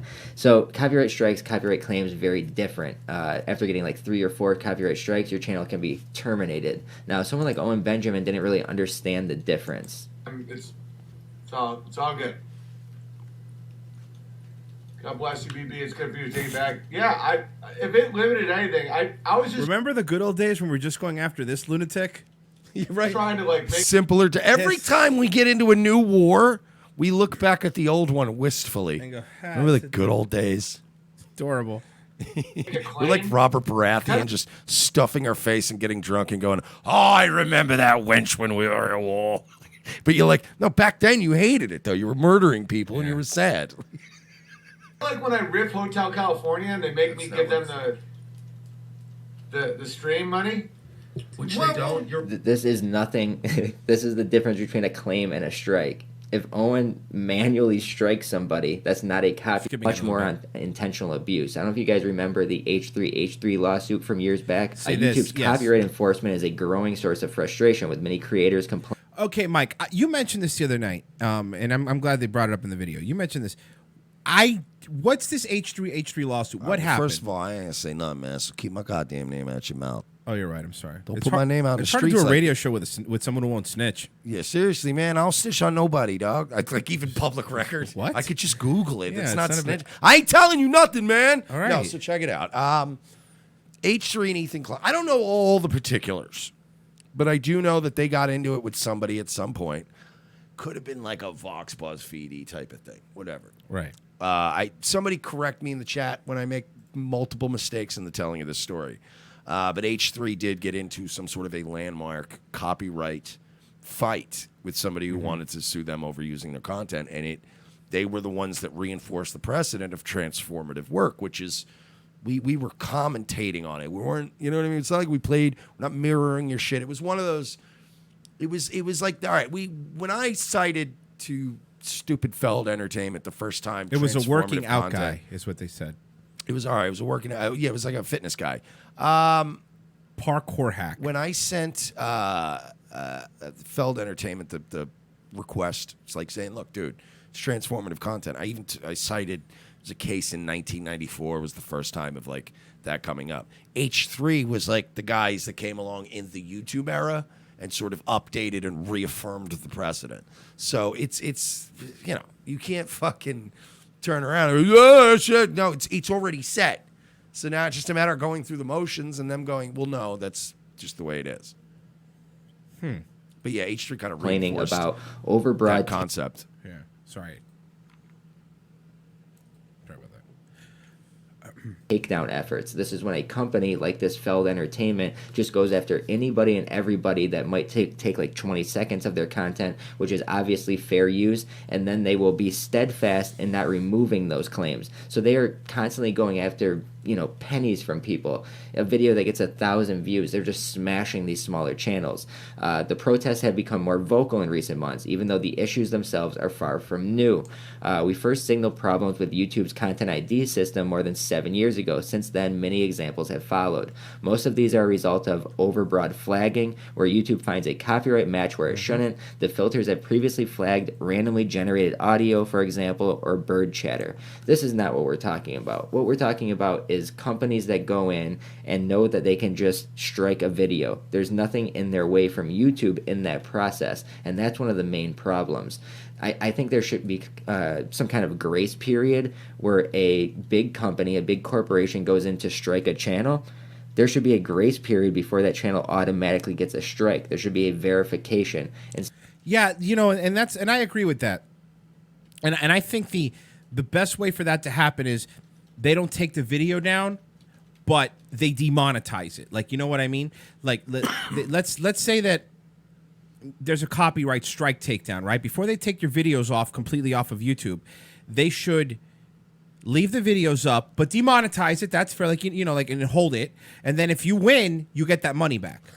See, now, I took it a bit further the last time we talked, and I still stand by, look, even if you want to take it a step, because I know it's a legal issue, and sometimes they can't do that because now it's a legal dispute they don't want to get involved in, and now if they continue to host the video, they're involved in it. So I kind of understand why they take the video down until it's settled, which we discussed. But it's when they hit you with the live stream strike that is irrelevant, and you go, well, that's not helping the matter any. Like, you can let me continue to run my channel, and obviously, if I go on the next day and play the same clip, that's like egregious, and you can go, well, fuck you, you're getting a strike. But if you get hit with this kind of thing, and you go, well, until it's appealed and we work this thing out, take those videos down. I get it. I'll lose a couple bucks, whatever. We'll figure this thing out. But let me continue in the future to do my other shit. Here's another thing. Here's another one for you. And this is what happened with us, because this is something we don't talk about either, that we didn't talk about. But when we played the video, when we played the motocross video, it wasn't our video. We were streaming the video off of somebody else's channel. So that goes to show Alan Powell. Shout out to Alan Powell. Yeah. So then, and I'm just as an example. So then if I need to be a copyright expert and know, hey, did this other person steal something? You know what I mean? So now we got hit with a copy strike, one removed, because we didn't upload the original video. We played it on our channel, not knowing, for example, that it was going to be, you know what I'm saying? And I'm not just using that as an example, but think about that for a second. If somebody uploads something, the David Hogg clip is another perfect example. We didn't upload the David Hogg clip. No. Somebody else did. So I'm I find it odd. I find it really weird. You know, it's the whole system is a fucking mess, and of course, YouTube leans to the people that advertise on their platform. They lean to the people that advertise. Feld Entertainment advertises on YouTube. They give them money for Monster Truck. This is Sarasota. Like, they advertise on there, and they lean to those people. Then that's not you have to follow the law. You know? This is disgusting. Instead of getting the strike and then having to repeal it, they should have to prove that it's actually their content that they're flagging or they're putting the claim in for. That's just my opinion on it. Now, if you guys remember years back, H3 Productions scored what they're calling a tentative win for fair use online. This was very big in the community. Ethan and Hyla Klein, show has probably tanked since then. I haven't watched them in years. Beat their lawsuit on Wednesday, and yeah, practically the entire YouTube community is rejoicing in their legal victory. Had they lost their case over fair use, the ramifications would have not just been felt across YouTube, but the entire internet. Quick recap, the Kleins were sued last May by Matt Hosenzaida, aka Matt Haas, after they uploaded a 13-minute video critiquing one of his videos about a scripted parkour challenge. So this basically gave them the legal right to put commentary over videos, what we know as fair use now, guys. Basically, that's what we're saying here. And you guys know examples of this. People review movies all the time. People do covers of songs. Well, they'll play 30 seconds of the song, give a little review. Same thing with a movie.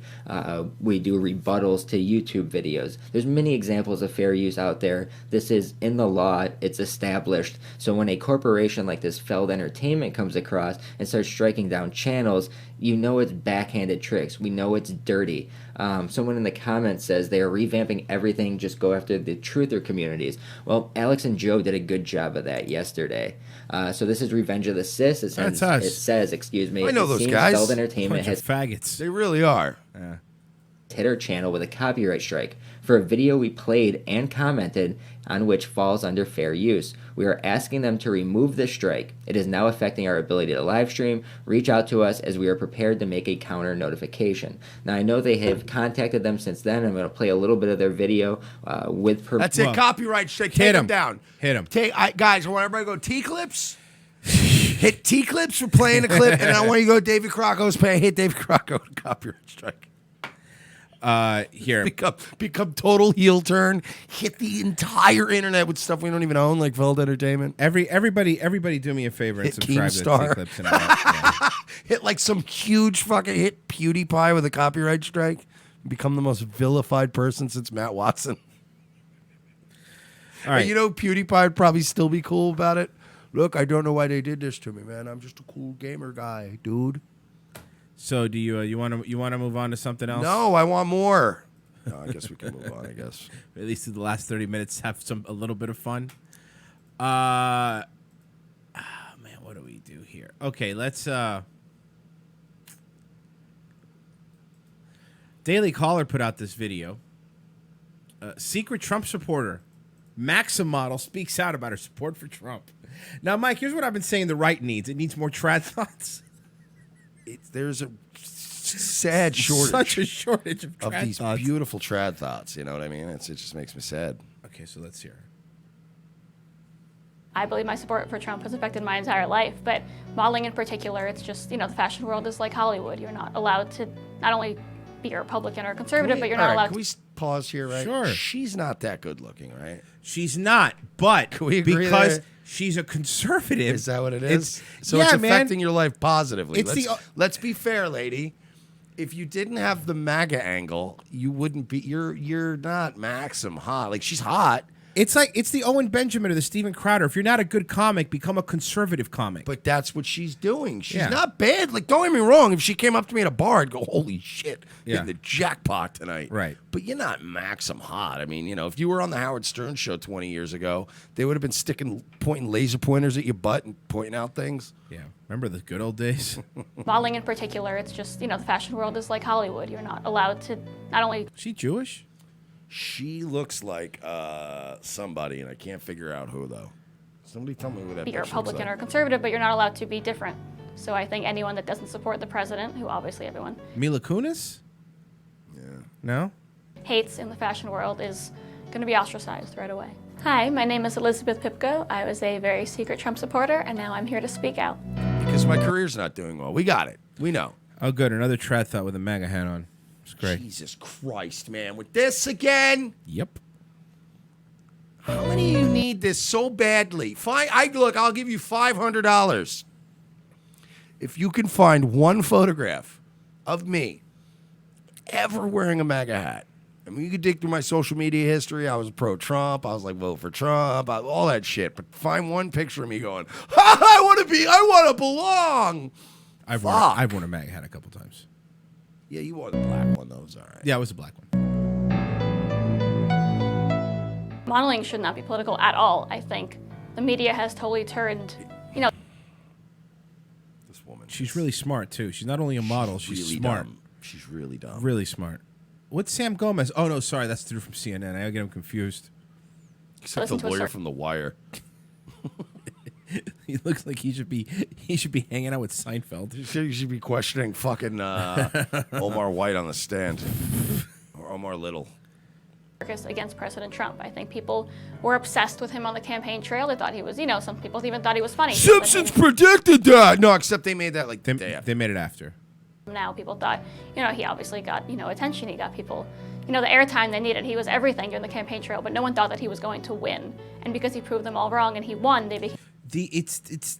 First off, why this? We're talking about a big titty Maxim model. Why this fucking slow piano music behind her? Because she's oppressed. She's clearly had it really hard, dude.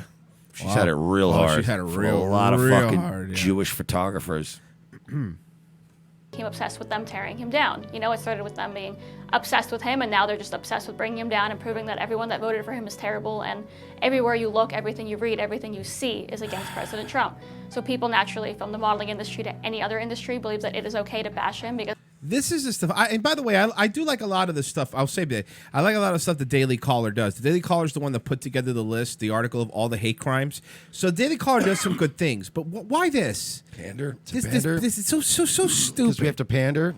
This is so dumb. It's going to be, by the way, this election's going to be a shit show with all the fucking, base trannies and all this bullshit. That's what they're doing on TV. That's what the famous people that they look up to are doing constantly. That's what everyone's doing. So suddenly it's just okay to introduce yourself, meet a stranger, meet a friend, whatever it is, and just begin to bash our president. I'd go to meetings with managers or agents or even photographers before photo shoots, and the first thing they wanted to know was, will you do nudes? That's all I want. Mm-hmm. That's really all I want. Or did the first thing they asked you was, how bad do you want it? What's your butthole look like? Mm-hmm. Show us your butthole. Make your titties fart. Make your titties fart, baby. Make them titties fart.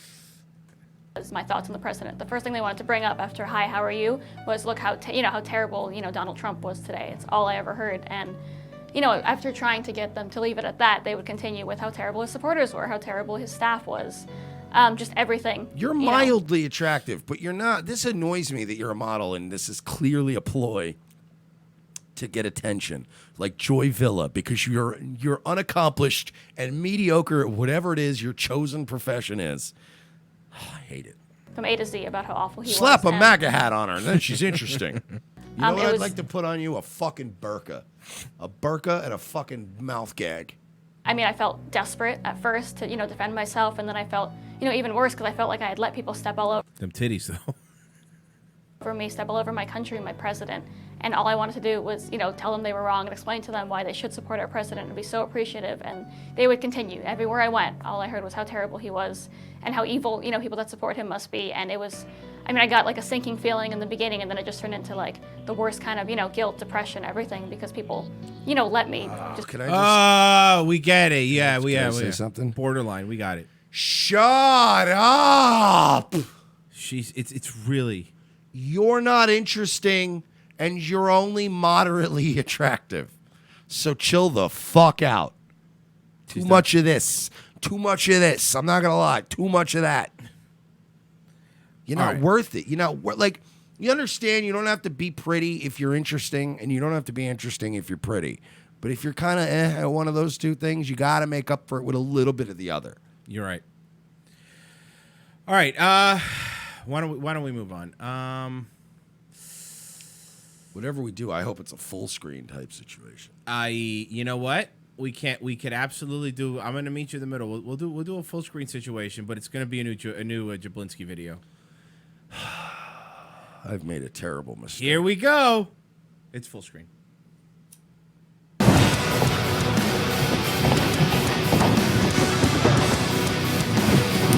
What's Jablin's Jables?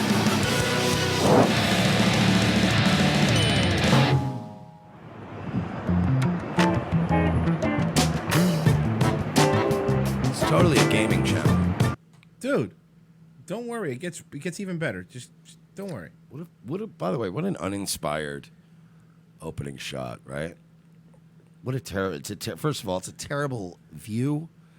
It's a terrible angle to do that from. The whole thing was just very. You could tell his kid films this. Oh, of course. Here we are on the set of Jumanji 4. That's right, 4. That's right. He got a job again, so now he's got to shave. Because you're forgetting about the one that was in space by Jon Favreau. Zathura. Anyway. He's doing funny words. So the kids like the stuff. The kids like the funny words. I'm going to get my beard shaved by... Your wife is leaving you? Who? The best in the business, Roz Music. There she is. Dude, this is his big... Imagine if, like, you're his wife, right? Why is Mac's mom there? A cigarette. But Jack Black, right, with that beard. Like, imagine you're his wife, right? No. And all you want to do is get your pussy ate, because it's been a while. And it feels like there's a raccoon rifling around in your vagina looking for trash to eat. All right. So he's getting it shaved. So Sure, yeah, no, totally. Shaved. By who? The best in the business, Roz Music. There she is. Dude, this is as big as my beard's ever been. Why does he say words like that? Because it's funny, dude. No, saying bean. How is that funny? So he said the word different. Why is that funny? Why is this funny? Why does this video have 3.1 million views and still number 45 trending? 3.1 million subs, I think. And views. 3.8 million Jesus subs. Christ. You know, actually, dude, you know what? you know what it is, I've had honestly, this one up here for a while, so let's refresh it. You really don't, to be fair. It's just 500,000 more views since this morning. But look, you don't get comedy. You know what I mean? It's not really your thing. Like you don't do funny content regularly. What if I sing things? Would that be funny? See, it is funny.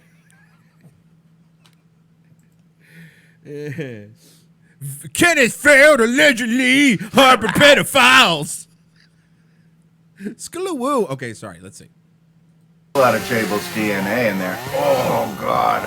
I'm getting stuck, Roz. No, that's called having a shitty clipper with that you didn't put any oil on. Yeah, and you didn't. I've let my beard grow pretty big, and I have wall clippers, pretty good ones. They work. No matter, even at that length, they would work. Unless you don't wash your beard. Unless you're purposely doing it to be funny, Whoa! which is probably they probably want to get it all tangled in my beard. It'll be like bippity blow, and she's like, I don't know what that means, sir.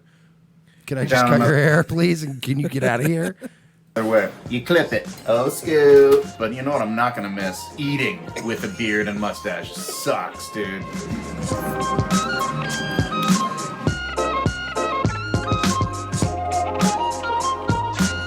That's right. We're going to give my BA a little trimity doodah. Blickety-blue. Who cares? Remember Gives a Tenacious shit. D? Hey, faggot, just go get your hair cut without demanding attention from it. You know what would be a funny bit? Like, seriously, like, I've already thought of a funnier bit than he did. Throwing lime in his eyes? It would be funny. Very British of you, by the way. If I was like, all right, I'm going to go get my hair cut, but I want to go make content because I'm a whore and I can't even go run an errand without trying to monetize it, my premise would be Mersh goes to a black barber shop and tries to, like, fucking fit in. That would be funny. At least that's already a better premise, right? It is. That actually would be very funny. Like, just every time they're like, what's up, Holmes? Personally, man, like, I don't even feel like Bill Cosby even did nothing. Word. Everybody just keeps getting quiet and looking at you. Time for phase 2. Nah, bro, I'm The down, diet. dude. Like, for me personally, I think Bill Cosby should be allowed to rape whoever he wants. You know what I'm saying? Like, that's personally how I feel. I just asked what haircut you wanted, Holmes. Dog, I would have hand-delivered Children of Michael Jackson. That's all I'm saying, my man. Dude did Thriller, my dog. And so, they're like... So it's 0 into a 1? Is that what you want? And then you see him turn up the Steve Harvey show? It's always some terrible talk show we go during the Black day. guy screaming with a lot of buttons on his suit. Yeah. Show me drunk in public. Woo! You know, it's like, remember when it was like a family show, and nowadays every question is sexual innuendo? Everyone. Somebody actually made a meme of Steve Harvey. It just says, Steve Harvey asks a sexual question. Then Steve Harvey gets a sexual response, and it's just his face going... Name something you eat for breakfast. I don't know. Booty holes. Ha ha ha. There's money on the line, stupid. Stop Idiot. trying to be funny. I don't know. If I would have said Cheerios, toast, stupid and fucking idiot. omelet. Try to get the goddamn money, stupid. Saying of the beard. Gotta get some color in there. It's very funny when he sings. I'm starting to realize, like, being on the set of Tropic Thunder was probably a fucking miserable experience. Oh, of course. Oh yeah, and the Rock was the Rock is in Jumanji with him. So you think the Rock likes to hang out with him? Yeah, man, that's great. funny, Jack. I'm gonna go back to my yeah. trailer that's the size of somebody's home. Oh, you made that joke again that you're in shape like me, but you're not. All right, so phase 2, application of the darkening sauce. What? I wish it was application of fucking potassium cyanide. He's singing while wiping his stupid He's face. being wacky and funny and whimsical, hate dude. this You guy. don't get it. With shampoo? You got to rinse off all the spacey goo. Nostril hair trim. So we'll skip ahead of Looking it. young again, man. Looking like a young Jack Black. Yeah, look there. So he's Baby. What's Drablin's Drables? I feel a little vulnerable, a little exposed without my powerful man beard. So I'm here in the training Owen now? Yes. facility. I gotta get ready. I know I'm not doing the Rock Johnson or nothing, but I still gotta get up to fighting speed and fighting weight because I'm gonna be doing a lot of intense action sequences. I can't tell you in Jumanji. I doubt it. about them, spoiler alerts, but just know I'm gonna be putting myself in harm's way for the good of the film. And Harm's way. He's always on. He's always on. He's never normal. I'd be like, all right, punching this guy. Yeah. You know what I mean? Like, you ever punch a nice person? Yes. And then feel bad, like but when they you were deserve- younger? yeah. Like, I wouldn't do that in my older age, but I'm sure in your 20s, I did it in my earlier 20s where you punch somebody because they just were like, couldn't take it anymore. You're like, enough. also, I need to work out to get ready to face Ninja face to face. That's a challenge! Ninja, I'm ready for you. Almost. What do you say, Jimmy? How much did Ninja pay him? I don't know, man. How much did Ninja pay him, you think? He keeps saying it to every video. This is so easy, I could do this all day. Well, throw a kick in there. No one's gonna mess with me. Not when they see these kicks coming. Yeah, still got it.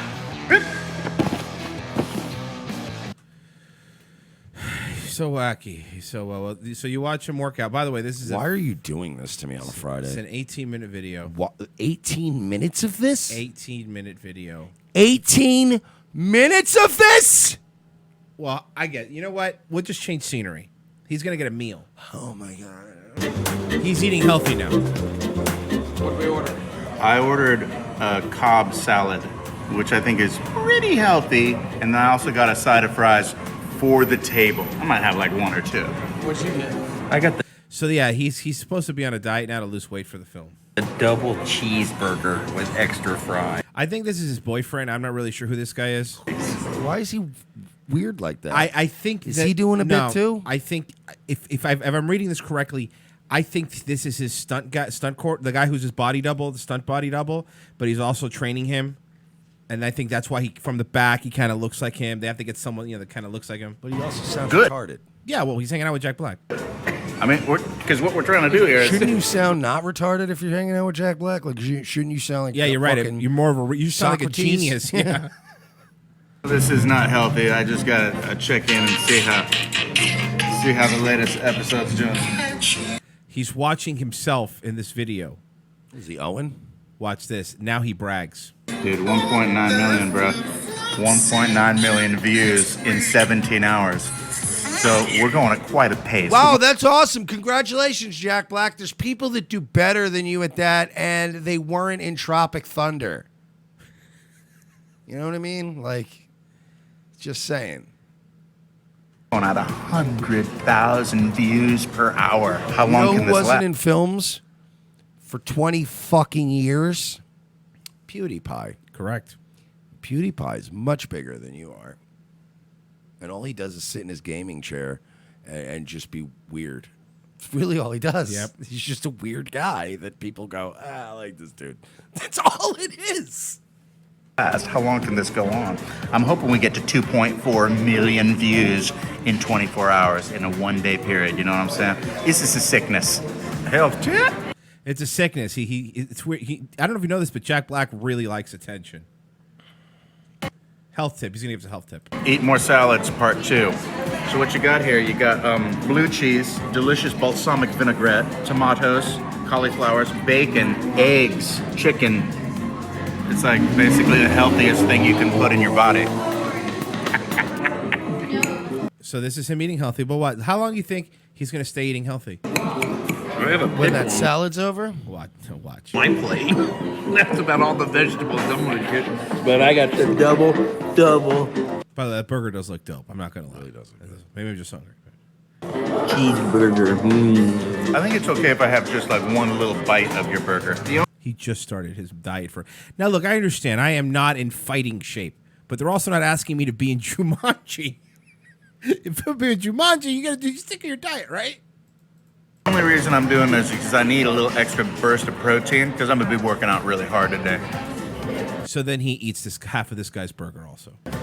I'm not really even gonna enjoy this. This is really just about the proteins because it's so important that you replenish the body's natural proteins with Stop saying proteins, Jack. For the love of fucking God. carnitines and enzymes, all of that good stuff. Nutrients, vitamins. Can I have a little ketchup? Just a little squirt because the tomatoes in the ketchup.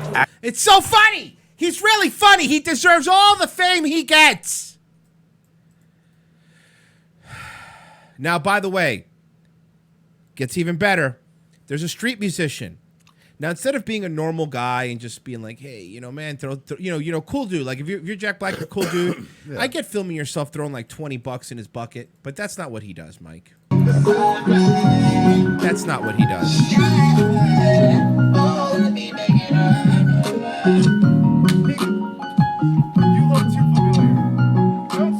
You look familiar. The guy doesn't know who he is.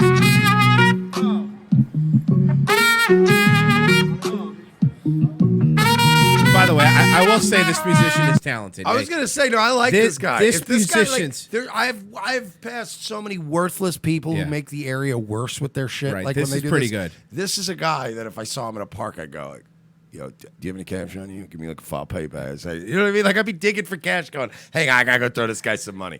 There are certain ones that make the vibe just awesome, and you're like, go give him money. Now, Jack Black, of course. By the way, the guy said you look familiar, but he couldn't. Let's continue.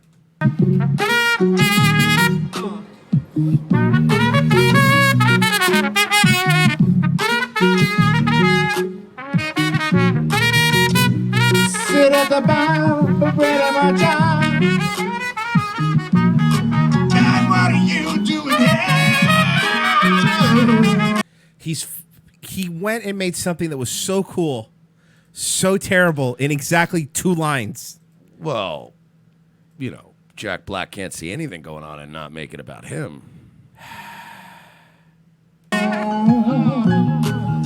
Tactical Discord. The saxophonist respects the silence that serves as the foundation of creativity. Who the fuck are you, pal? I went to NYU music school. God, that was one of my favorite videos. Get out of here. You bothering people. Sorry, ruining things, Jack Black?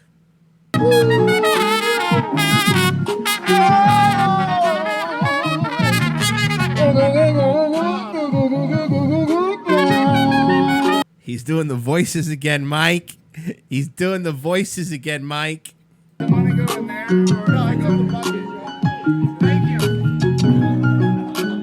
Yeah, you're real nice. You give him $5 after completely trying to take the spotlight from him and ruining it. So then what's he doing here? Is he working out? Training. Here's the thing. Okay, I'm done. I can't. I'm By the way, tapping out. he'll make like fucking probably like $5,000 off this one video. Yep. 5 to 10 grand. 14. Yeah. Because I think he's realizing the longer you make it, the more ads you could sneak Yeah, in. he's gonna make a lot of money off this video, and he threw that guy a $5. Scumbag, motherfucking people. Now I want to thank Bali Song. Hey. Bali Song made this, and it came, but he's not done with it yet. But I like he.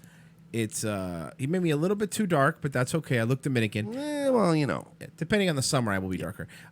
This is me, and we do need to emphasize that you are not white. That's a good point. Everyone needs to know. So and neither is Jack Black. He's, YouTube.com/Balisong, BALISONG. Subscribe to Balisong. Post his link in there for me, guys. He is really good. We're gonna get together with him. We're gonna make some new merch with him. We're gonna have some cool stuff in the store soon. All right. I hate Jack Black. I hate him so much. Should I say it? Can I say it? The N-word? No. It's what? It's that time where I say it almost every episode. It's not gonna really. It's not gonna I hate you. I hate you. We are not knocking off early, my It friend. doesn't matter if you're at work, if you're in rehab. That is Artie Lang's fucking Not motto. really. No matter anything that it requires any bit of effort. Let's not go early. Well, Mike, I know Mike was asking me. No, I wasn't. Whatever it was, I wasn't asking him. Let me do it. Let me do my thing. Mike was asking me off air. Hey, how do you sell pictures of your feet online? Who is? Whoa! Wait a minute. Whoa! Who is this? Sarah Shore. Oh, I think I saw his broad on Twitter. Oh yeah. Wait a minute. No, she looks frighteningly like. I know the other chick. No, she looks like a titty dancer I used to work with. Oh, like 'cause from you know- Tampa. you know- I know. You know who she looks like to me?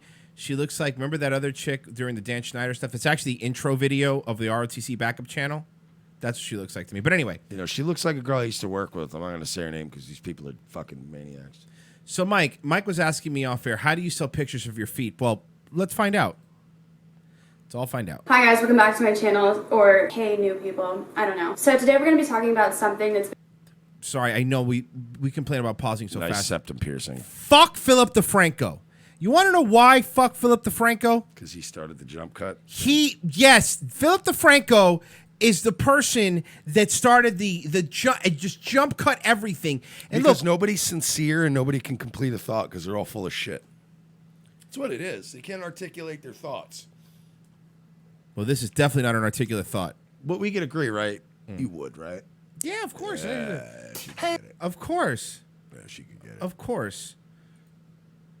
You know what, Mike? I apologize. Philip did give us that, but he also gave us this. But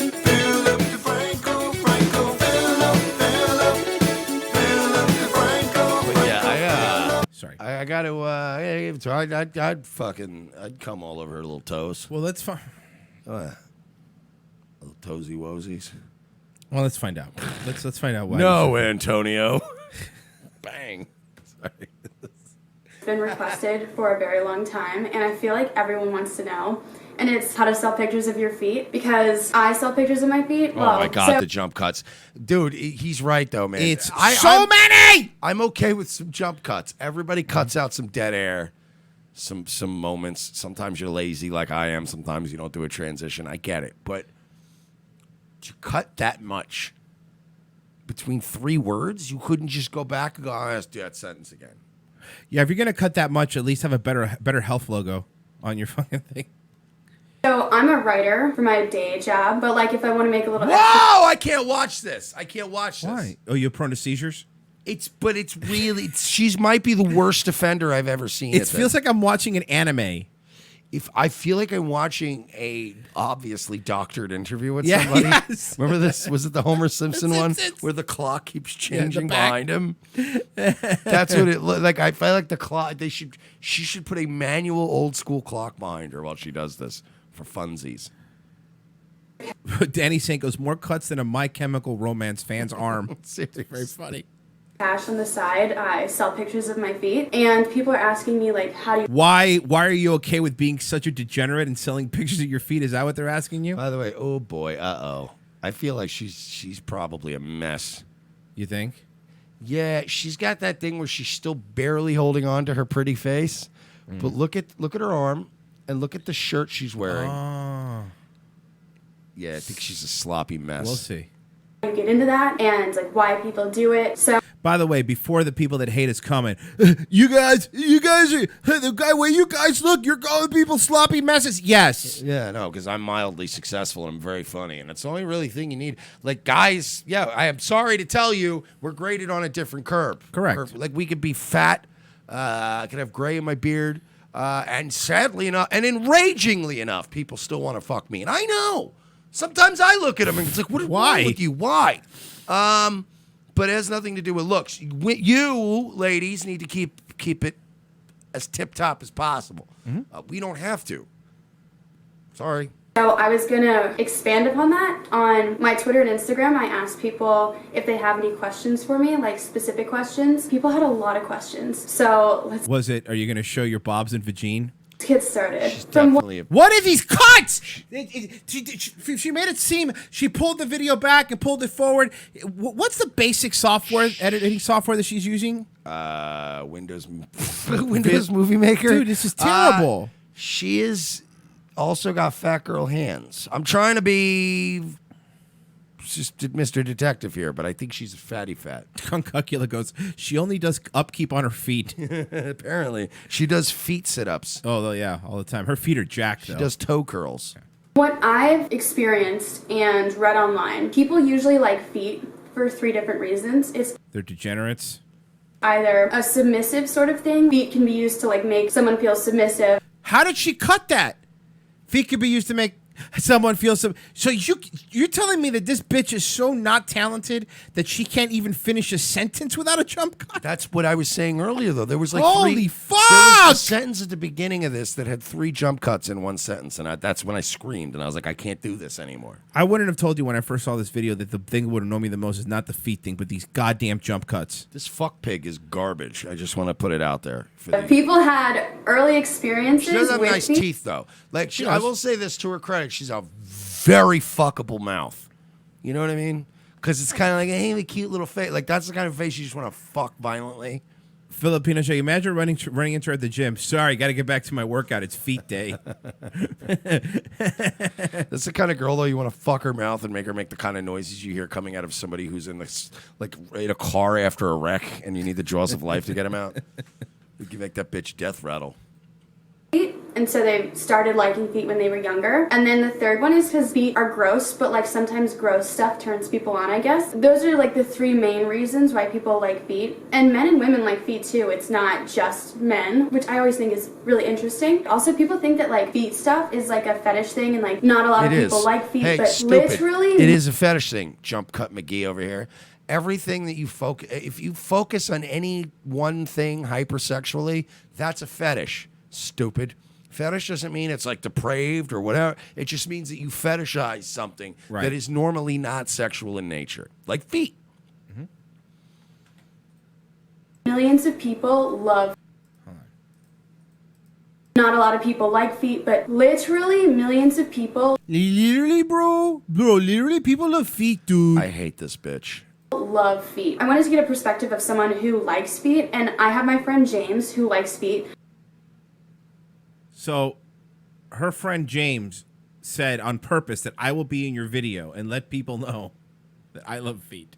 I asked him if he wanted to be anonymous, but he's like super into feet. He really doesn't give a fuck. Who knows? So I asked him. He's trying to fuck you, stupid. Well, he's also probably trying to get a shitload of feet. No, he is, but he's also trying to fuck you, stupid. So he's going to go, yeah, I don't care, dude. Like, I don't give a fuck.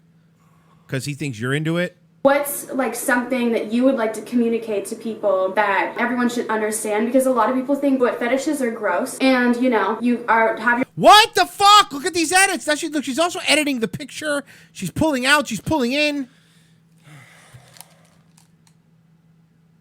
You know what, Mike? Good luck. You're in for. You know why you're lucky? Because the show's over. Because the show. Yeah, but that just put me. The show is over. All right, guys. I'm sad now. Guys, don't forget that to go to the contact us section, and don't let up on Feld Entertainment. Now that we found all this information, let's make sure that everybody knows about the hiding pedophiles allegations, the drug things, the elephants with tuberculosis. You could always call them at 941-721-1200. That's 921-721-1200. Let them know about all their debauchery, and of course, we're gonna put everything together, all the sponsors, and let them know what kind of people they work with. Mike, Nightwave tonight. Yeah, I'll see you guys at 10. All right, Mike will be doing a Nightwave tonight. I'll be back on Monday with a Daywave. That's Daywave Live on YouTube, youtube.com/Daywave Live. Make sure to subscribe to our friends make sure to subscribe youtube.com/Bally Song. Count Cucula, of course. Porcelain, our good friend Porcelain, AG Luck. There's a whole bunch of people. We gotta give love to T-Clips, Davey Crocker, Wild Smile, because they've been helping us out a lot too. They have. Thank you, everybody, for listening. We will be back probably on our ROTC Media on Monday.